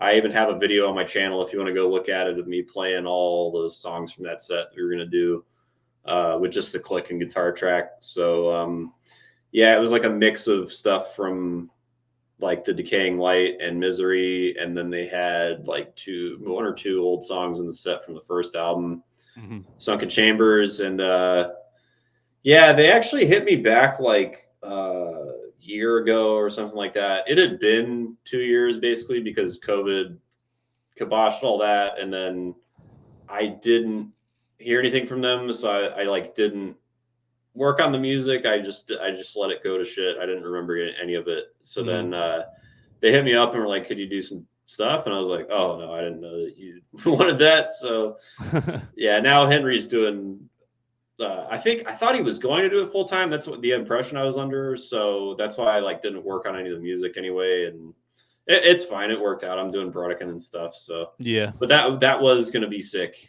So that was going to be for Europe. You were going to head over. Yeah. Okay. Well, fuck, man, that would have been fun. I mean, it is that cool was that going to be my first tour, by the way. That was going to be tour numero uno. So That'd been pretty fucking cool. It's Jordan, the vocalist, Jordan James, right? Yeah, he was one of the first Cali Death podcast fans. Yeah. I need to hit him up again about doing an episode because I think he said he was down, but then we just didn't actually book it. So, but yeah, that was crazy. It was like, oh shit, people are listening to us. This was like 4 episodes in, or even shorter. You know, like might have been after the first couple. But yeah, love Disentomb. Yeah, love great the direction dudes. they're going. Fuck yeah. And dude, the show they just played, or maybe it's multiple shows, but the one I saw was it Indo? Where was it? Thailand? I forget where. Yeah, Hammer Sonic or what was it? Philippines, I think. I don't know. I can't remember. But just the biggest mosh pit you can imagine till brutal death. Like just like a huge soccer stadium full of a mosh pit. It was so sick looking. Yeah, Henry is a killer. That's right. Sick Drummer's got that right. He's got his own style too. I think he has like to kind of parlay Disgorge into it. Like Disentomb is actually pretty Disgorge rooted. Oh, straight up overall musically, and like his drumming style is kind of like a take on Ricky's style a bit too. Like a lot of the patterning, and there's some rolls and stuff, but there's not really like a lot either. It's a lot of blasts and grooves, just kind of like alternating. So. And the kicks are always like triplet. Yeah, exactly. As opposed to straight eighths or whatever. Yeah, and that's all I do. I for slower stuff where it's closer to, let's say 200 or 100 BPM, whatever, like anything above like, I guess 110 or 220, however you want to look at it, I can't really do straight 16th. So I'll just do triplets from there. Even with heel toe doubles, I'll do triplets because that's. Oh, I remember asking you about that. Yeah, because my feet are so used to doing singles and triplet like grid patterns, so that my doubles come out that way a lot of the time anyway. And also pushing doubles where it's supposed to be straight 16ths above, like let's say 250, feels weird anyway. So I'm just like, fuck it, triplets. Let's go. Yeah, it's a cool style to not try to just make everything completely grid like locked if you're kind of in between. It gives you like a polyrhythm too. Like there's a bit of it has that like churning feeling against whatever's going on top, you know. Yeah. That's a big Disgorge thing. So I think Christian would do that, and also Behemoth on the Evangelion record. I think that Inferno just kind of either just stopped giving a fuck or whatever. He might have not given a fuck earlier than that, but it's I just noticed on Evangelion, it's all he does there. So. I remember Matt talking about that a bunch back with Tim Young, and like even doing like In Time Begins and stuff. Yeah, Thought Beyond Infinity was like like super like one of the higher tempo songs and stuff. Yeah, and like his kicks are like like tripleted, whatever 16ths, whatever. Yeah. And it's like, dude, like it's, or I guess in that case, tripleted eighth notes if you're calling it. Yeah. At 270 or whatever. Yeah. 16th notes. Yeah, but it's like, dude, it sounds insanely fast. Of course, like all the 250 stuff's like 16th notes, like to that point, but like above that, I don't know. It's like, and it still sounded insanely fast. Like, like we went to the Bloodletting one, saw Disgorge with Ricky. It was like the most insane thing I've ever seen. Like, at the time it sounded so fast. Like it doesn't, like if you're blasting that quickly, so some people like trying to do like perfect gridded 16ths, like 260, 270, all that and stuff. And of course, it sounds not brutal after a while. This is a discussion that I've had with people like numerous times, Mike Caputo, different people. Like it's like the straight 16ths like really sound too close to like I don't want to say a machine, but it sounds too close to like something that's just not even it's not even a machine gun anymore. It's like, what the fuck is this? It's I don't know. It's like AI drumming. Yeah, I've fucked with it with Disgorge. I think programming, because I've written some charts and I've been like, it's sicker when it's fucked up underneath it. Yeah. I call it fucked up, but it's still mathematical. But you mean sicker as in like more realistic?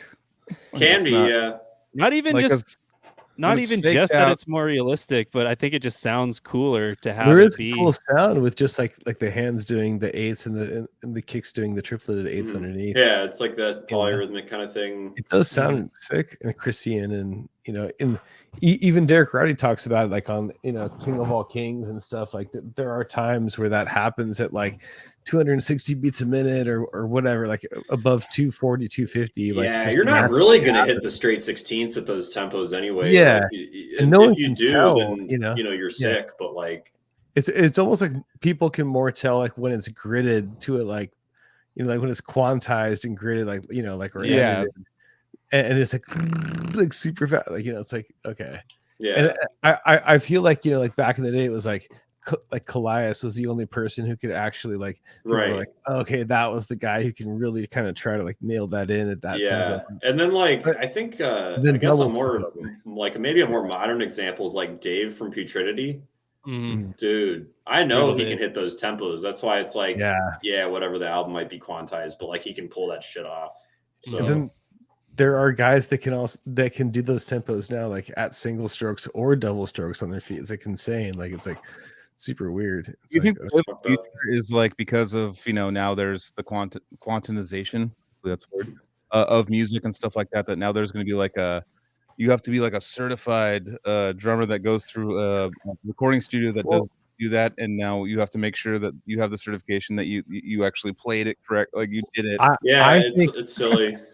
I think that like the technology has adapted to like, okay, now we're gonna create this like gridded, like perfect edited kicks, and then like the humans have adapted to that. It's like 20 years ago, like it was like gridded 16ths of Vital Remains, dechristianized. Like, so that was kind of weird. Or even like Annihilation of the Wicked and stuff. But even though Callias is kind of the guy who's like considered, oh yeah, that's all he can do that, But like there's clearly albums that are edited and stuff, and it's like, and I feel like the humans have adapted to mimic the like edited. So it's like, like a response to like not in the sense, right? That, it's not. Like I think the 16ths might never have really play like that. It might never have really caught on if it wasn't for that. And so there's like it's like Guitar Pro. It's like it's people wrote Guitar Pro, and all of a sudden they're playing it. They're like playing like that, and it's almost like it's like an evolution, but it's like this weird pushback. It's like how rock and roll was between like like Europe or like Great Britain and like the US, and they were going back and forth forever, and then like they were like, oh, we got all the Queen, and then then like all these bands back and forth between across the pond and shit. Or like you would like hip hop. Now there's like live bands that just play hip hop songs. It's kind of the same thing. They just you want the live like organic thing, but you want them to just play a loop forever or something. It's like, but it's a weird thought of the like drummers trying to mimic like fake drummers, like levels it up.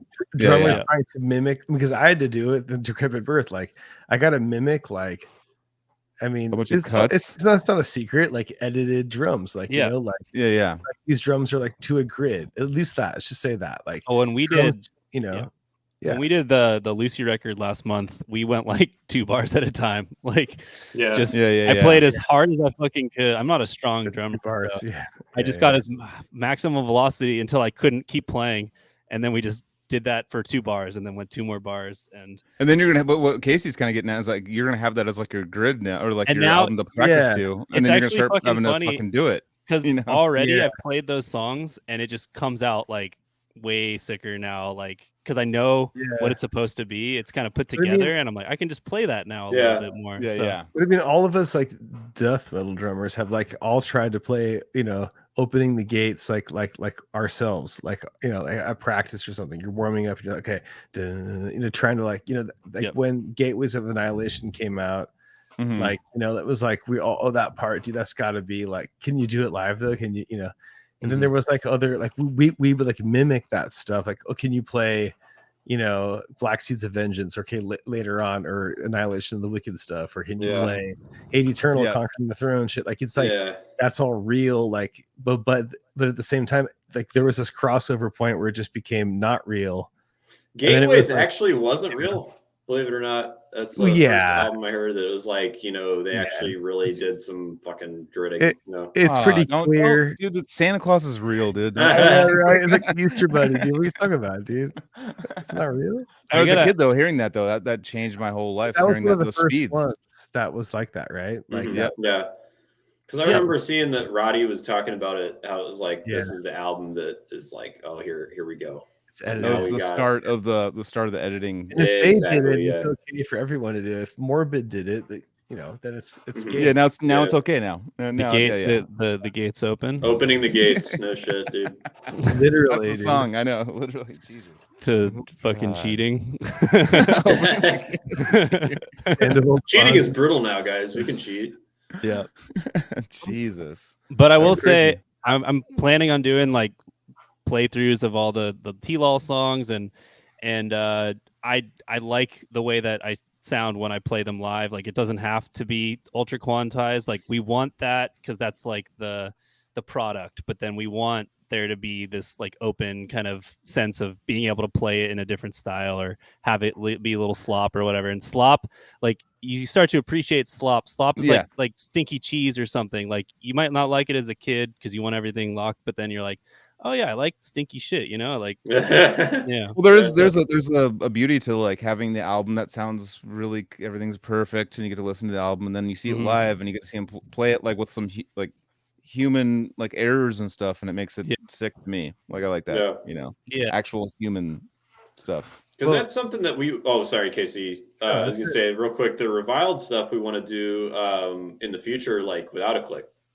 We want to revert back to the good old days, and fucking sound the way we sound and shit. Like that's awesome, hopefully. Man. Yeah. No, just not gridded out. I want to have like TVV as my non-click band, so I have Sandoval Claus. Sandoval Claus. I know. I said that earlier. You didn't catch it. No, I didn't catch it. Yeah, but I want to have projects, more projects that aren't clicked out too. I agree with you. It's like a cool thing to have. Well, it's like anything. It's gonna start with like a new thing. Things can get fucking super high, and people will go kind of backwards and like go back to like the old school. Like with anything, whether it's clothes, music, people will like, oh, mullets are cool now. I'm like, everyone's wearing mullets now. Like, okay, well, those were like embarrassing back in the day, but now they're like hip now. So that's just how humans usually roll. Well, like, wait, speaking of roll, is it this fill you're talking about, Ian? Crash. Something like that, probably. That's the one he's tired of. I'm gonna throw that one on the next record. I'm kind of guilty of that. I mean, there's a time and place for it, I suppose, but yeah. Oh, fuck. Yeah, and that's just how it goes. Got the old school guys that like had to like do things differently, and they're like, well, fuck these new guys, you know what I mean? And they'll come up with these rules that make you feel guilty about doing certain techniques and stuff, and you're like, yeah. That's just kind of how I could see it goes. It's like, hey, death metal drummer is like a couple of eighth notes in there, and the tom rolls can still sound really cool. Like, definitely. Like, yeah. Look at Sean Reiner, dude. Exactly. Totally. Yeah, dude. The intro, Yeah, flattening, dude. Yeah, flattening. 100%. Exactly, dude. Having to play it with Inhuman Form. Another plug. Oh, yeah. Did you catch the Death to All tour that rolled through? Yeah, dude. I caught it the first time they came through in 2014 or whatever. And then I saw them recently. So it was like about 10 years apart. And that was insane. Just both times. The second time they played like almost 2 hours of shit. It was fucking nice, dude. Yeah. They played Secret Face, and I was like, no fucking way. Like, let's go. Yeah. I got a Human Flag right here. Fucking, that's my shit. That's my favorite for sure. And then Individual right behind it. Yeah, man, I was very impressed with Gene Hoglan at that show, the recent one. Just holding it down, man. Because, I mean, talk about, he had to fill some fucking shoes, man, after Sean. Like, that's got to be one of the hardest like transitions for a drummer to take on, I think, is like going from Dark Angel to Death, where you have to go fucking, super tasty and also fast at the same time, where before it was just fast, or maybe it was just power or whatever. I don't know. You know what I mean? Like, adds a whole nother layer. Oh yeah. Then you got Richard Christie after that, right? Was it Richard Christie? Yeah, after Gene. Yeah. And he basically, I love his approach because he had like his own way of playing everything that the guys did before, and then also taking elements of that, and you can hear it in his playing on Sound of Perseverance. There's one lick in particular that he took from Sean, where it's the right, left, right. That's in. Let's see. He does that on, what is it? Spirit Crusher. That crazy break with the bass, where it's like. Okay, yeah. He does it twice at the end with just like eighths. The first one is a 16th, but then what was that? Yeah. No, but there's some shit there that's like it was part of the death language, and he took it and continued it. So that's awesome. Yeah. That's one cool thing about that. I mean, there's a million cool things, but I know a lot of people talk about the lineup changes and Chuck and stuff like that, but it's cool to get all the different flavors of death because you have all the different drummers and all the different, you have all the different members that came in and like kind of gave it a new flavor every time. A lot of the members might not be psyched about that, the ex-members or whatever, but like at the same time, it gave a different flavor of ice cream to that, ice cream. Right. I mean, I think that Sean, man, if Sean was on Spiritual Healing, fucking hell, that's like, that's a real contender for like, I don't want to say like favorite death or anything because the riffs are what they were. I guess he couldn't really change the riffs, but I don't know. It's like Sean just really blew it open. He was the first guy I saw where I was like, what? Like you can not only be heavy and metal and fast and all that shit, but you can be fucking really tasty with it. Like fluid, there's a finesse to it. There's like dynamics, just all that shit, stuff that no one was really doing at the time. That's why he's my favorite drummer ever, I'd say. He's the Vinny Colaiuta of death metal for sure. Okay. I can see that. All he's the just dynamic like the overall just tasty best, like he just encompasses all the things, and can do it all and stuff. And yeah, dude, he was Hey guys, we got a shirt order at the beginning of the episode. Okay, we're going live bagging. So it must have been like right when the episode started because I got it while I was at work while you guys had started. So shout out for I guess you guys must have done the plugs before I got on. So this one's going out to Brandon Pewo in Oklahoma. Hell yeah. Oh yeah, dude. Nice. Oh yeah, I think to clarify, because there's sick drummers leaving comments, I was saying like if Sean was on Spiritual Healing, could you imagine? Yeah. I missed that part too, but then I was like, he must be talking like if he was on there. Exactly. Hypothetically, because like Suicide Machine was written during the Spiritual era. There's demos of Bill Andrews playing that song. Look at that bag. Look at him bagging that. Dude, Jesus. Bag. You better not. How'd you fold it this time? Right in the bag. How do you do it? Yeah. Oh, dude, it's a little fucking Chipotle. It's been a while since we've done one of these. Right into the bag, dude. Look at that. Like an actual live bagging, like a thorough. Do you already have the label printed out and shit? Or? Are you gonna, you can put the postage stamp on it. Can you share your screen? Make the label for us. I can like. Let's get this person's address right on this fucking broadcast. He's done it before. I remember Joseph like held up the address. Hey, it's Jedi Grind's homie apparently. All right. Hey. Yeah, shout out Brandon.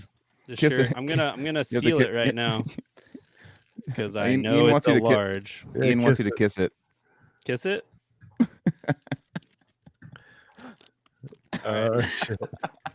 Following live demands from Ian. Now it's official. Ian gets what he wants. Ian does, yes. Actually, I'm gonna send Ian a shirt. Why not? Yeah. A shirt, Ian. It's I'm sending Mike Hamilton a shirt. He said he would buy one. Nice. Battle Forge coffee, dude. I'm getting some more. I think I'm gonna waive his shipping though. But yeah. We're getting some coffee. We're getting coffee, right? Yeah, I'm getting some coffee delivered, dude. I'm excited to need more coffee. Yeah, so we got to plug Battle Forge coffee because we already did, but let's do it again. Because we're getting more of it, so now we should plug it.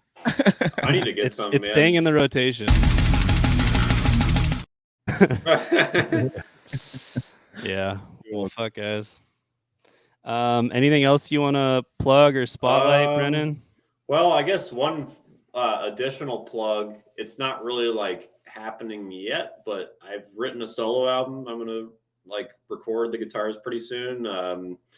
I have 9 songs, and I might actually tie together a 10th one as like an intro. I have some like chordal ideas that I thought might be cool for that kind of thing, but Yeah, I think it's kind of like a bridge between like modern brutal death, maybe like the outlook of like Defeated Sanity, combining elements of the best old shit like Suffocation, Early Deeds.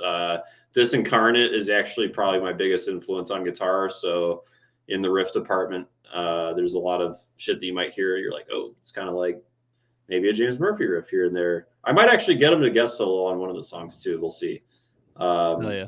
I have a good spot for it, I think, in one of the songs. It would just be a nice little like 25-second part where I'll be like, hey man, pull some like soul erosion shit on that, you know, that'd be cool.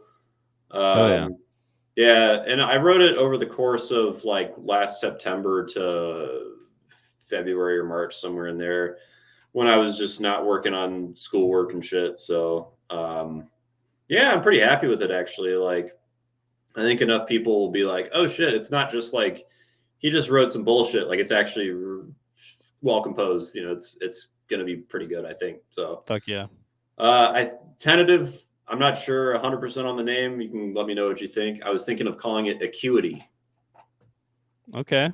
Yeah, I mean, just waiting for the landing. How's it land? I know, isn't that weird when you have to like say a name out and you're like, I don't know, I'm gonna call it fucking Acidity. What do you guys think? And everyone's just like, fuck, I don't. Like, I am gonna do vocals for the solo album. I think. I mean, I might make it just instrumental if I really can't get that shit going, but I can do vocals. So it would. Ideally, I will write because I want to write lyrics and shit for it. Give us a growl. Just out of nowhere, like on the spot. That's good. I love how you just didn't think about it. You went right for it. I like you got confident. It was a little Everybody better. give a growl. Come on, Joel, you give a growl. Give me your fucking growl. Okay. I don't know. Oh, that was good. There you go, Joseph. I can't. I'm sick this week. I think I have COVID actually. Ouch! And you're going to school or rock with that shit? You should be able to give a pretty good growl. It's funny. It's funny that he's still like, yeah, dude. Casey, let's meet up tomorrow and go to a fucking Dying Fetus show. No, that's not till Sunday. Oh, I got 3 days to recover. Yeah. But I think I got it at that cephalotropsy show last Saturday. Probably got it there with cerebral incubation, entombed, embodied torment. And doesn't it feel weird now, like when we get, because we're getting in a bunch of groups now, and like I feel like we've been so like secluded and our immune systems are like so weakened that like we get around like anything and we're just like, I don't know, I think I have COVID, I don't know what's going on, like I have some sort of flu or COVID, I don't know what it is. It's like some sort of like thing, and like just being around a bunch of people now, I like feel like shit the next day. Like, I guess that's what 2 years of seclusion will do. I only had it one time, and thankfully it was pretty deep into when it had already been mutating and shit, so it was pretty not as bad by that point. But like, I had it right before that Suffocation show I was talking about earlier. I got over it and didn't have symptoms in time and shit. But yeah, it was not as bad as I guess I thought it was going to be. There's just a lot of was different because that weak one, that was what you're talking about, like the weaker one. I was like, I would go on trips with people and like everyone around me would get it and I'd be fine.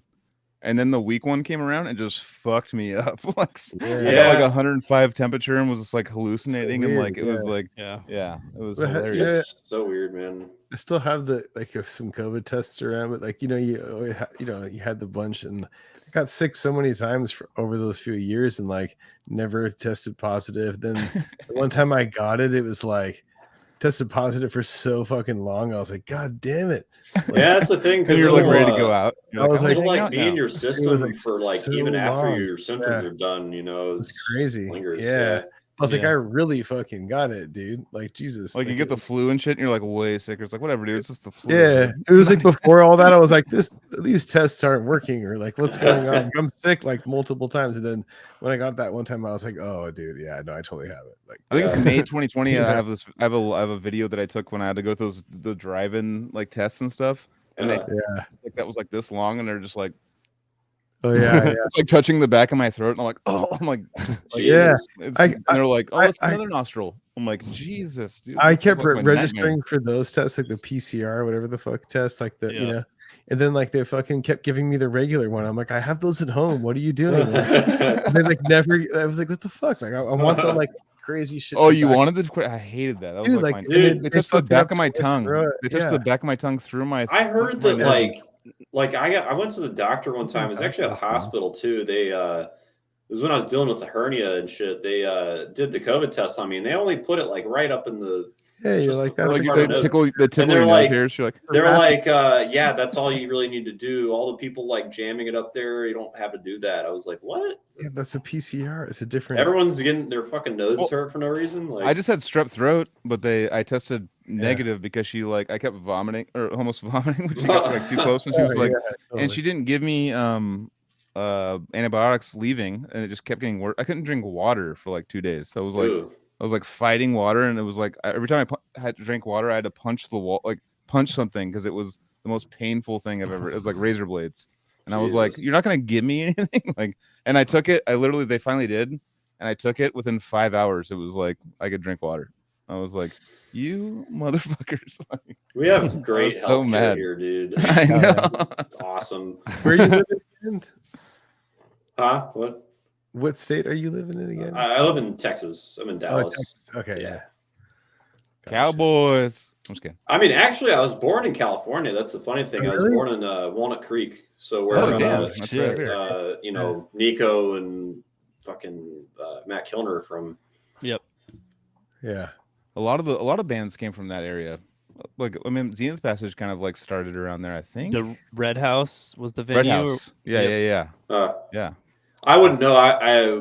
My parents moved here when I was 4, so I don't remember really much. You didn't go to death metal when you were 4? You just no, I was a fucking poser, you know. You listen to Killswitch Engage or something? Like, you didn't even know what's going on. Well, awesome, man. I'm super stoked you came on. This has actually been super fun, man. I like the a vibe. natural.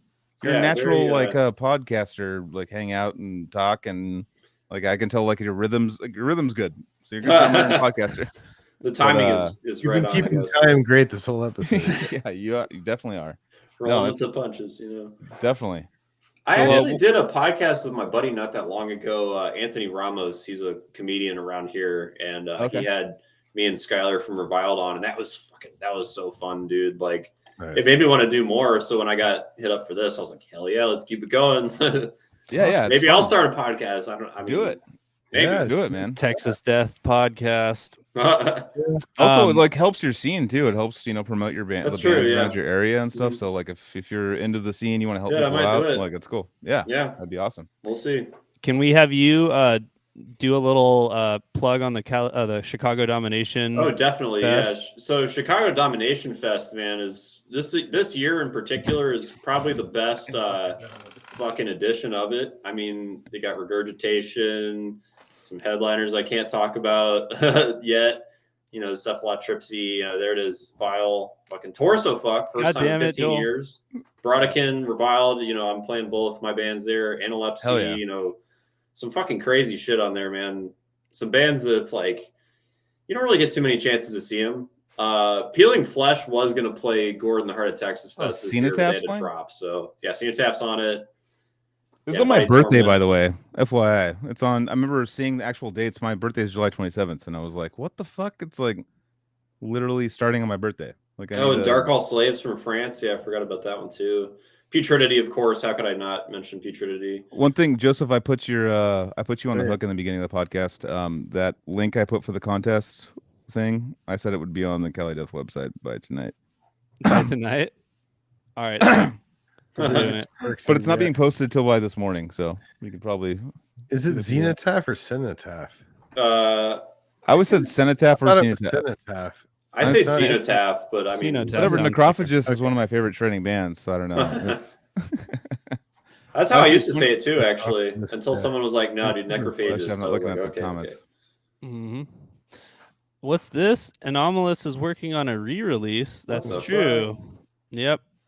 Oh yeah. We shouted them out last time. We'll shout out Anomalous again. Welcome back. Excited to hear Cognitive Dissonance 2.0. That's the record called, right? Cognitive Dissonance? Yeah. Yeah. And then they'll do new music also someday, hopefully. And I guess while I'm at it, I'll plug, because Miguel is working with Skylar on it as well. Gordon the Heart of Texas Fest once again this September. Last weekend of September is the Thursday, Friday, Saturday. some really sick shit, man.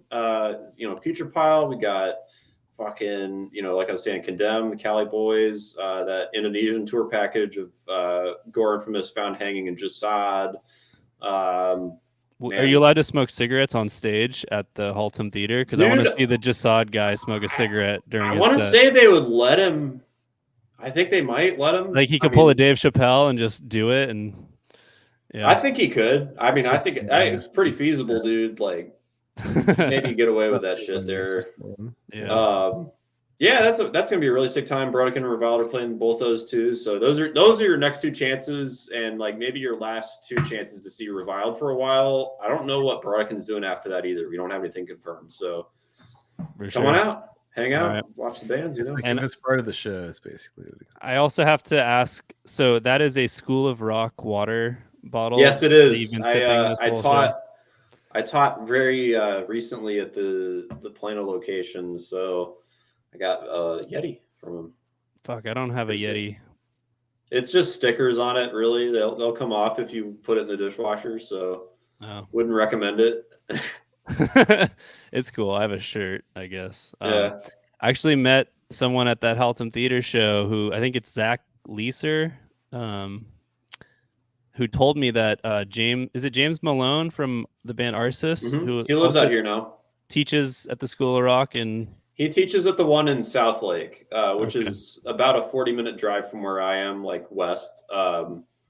He did a clinic there with Brandon Ellis from Black Dahlia Murder, and I went to that one. Oh wow, really tight, really tight, crazy. But hit me up for lessons so I don't have to teach at School of Rock. I would rather teach people privately. But I'm actually not there anymore, but definitely hit both of us up for lessons if you want, guys. We'll teach some shit. The BDM prodigy Nikhil just will say School of Rock is the most formative thing for him. He did it since he was like Nikhil, since he was like 8 years old. He's been doing School of Rock, so I want to claim him, even though he and I are 3,000 miles apart, and I didn't start teaching there until he was already better than me. But anyway, shout out for dude. Nikhil is actually I have a anal stab wound poster up there. I don't know if you can see it. We got to get him on the pod before he gets too busy with college. Yeah, maybe this summer. He's going to NYU for fucking music tech. I know. Just like, damn, what even is that, dude? Make a fucking so tech, dude. Guitar that gets you laid, like what? Yeah, I think he thought it was tech music, like tech. I know music. he read it. Right. It's like reading it like a fucking roll sheet. He's like, tech music. He's like classical, nah, jazz, no tech. Hell tech, yeah. What's up with those wires, dude? This sucks. But no, also Brennan, everyone push Brennan to do lessons because he's down to do it. So I'll do it. Yeah, hit me up. Yeah, hit him up on fucking socials. I'm gonna push everyone to. I went on Mega Mike's. He's coming on next week, but I went on Mega Mike's Twitch the other day, and he's going for 2 months straight streaming. I swear to God. Wait, will he be done before our episode, or will that count as part of it? Will he be on his and ours? No, he's gonna. No, he said he'll take a break and come on ours. Are we breaking some sort of world record by inviting him on? No, the thing is his computer crashes and stuff, and like he has to like start all over. But when he goes to bed and stuff, he just like has this thing on sleeps for like 6 or 7 hours, and then like comes back on and just fucking streams because like it's every year. Last time I remember he did like a week or something, and I was like, you are insane. Right. And I went on. I was showing my girlfriend. I was like, dude, check out this fucking dude, and like I was like, hey, how you doing, man? He's like, dude, I've been streaming for like a month and a half. And I was like, in the shower and shit, like, yeah, I was like, in the shower. What? Like that is insane. And he's like, just pushing. I'm like, because it's his subathon thing he does, and then like he literally is doing 2 months right now. He's that's insane to me, dude. So, anyways, you're gonna see some Mega Mike in a second. We're gonna wrap this up, but thank you guys for hanging out. Love you guys. Dude, cheers, everybody. Thanks so much for having me on, guys. Yeah, dude. Yep. That was fucking awesome, man. Hell yeah. Chill a little bit at the end after this. Cool. Sure. The raid takes a few seconds, so hanging out. Takes you. Hanging out. All right. Sent him. Got sent. All right, man. That was fucking sick. Let's wrap this up and hang out in the post podcast. Hell yeah. We're so post podcast. That's our genre. The like post Post podcast. This is where the real hangs are, dude. Yeah. The for after sure. podcast, after I'm so party. post. But thanks for coming on, man. Do you guys have Wait, anything video. else to say? What happened to the video? The ending Video? outro. It's I don't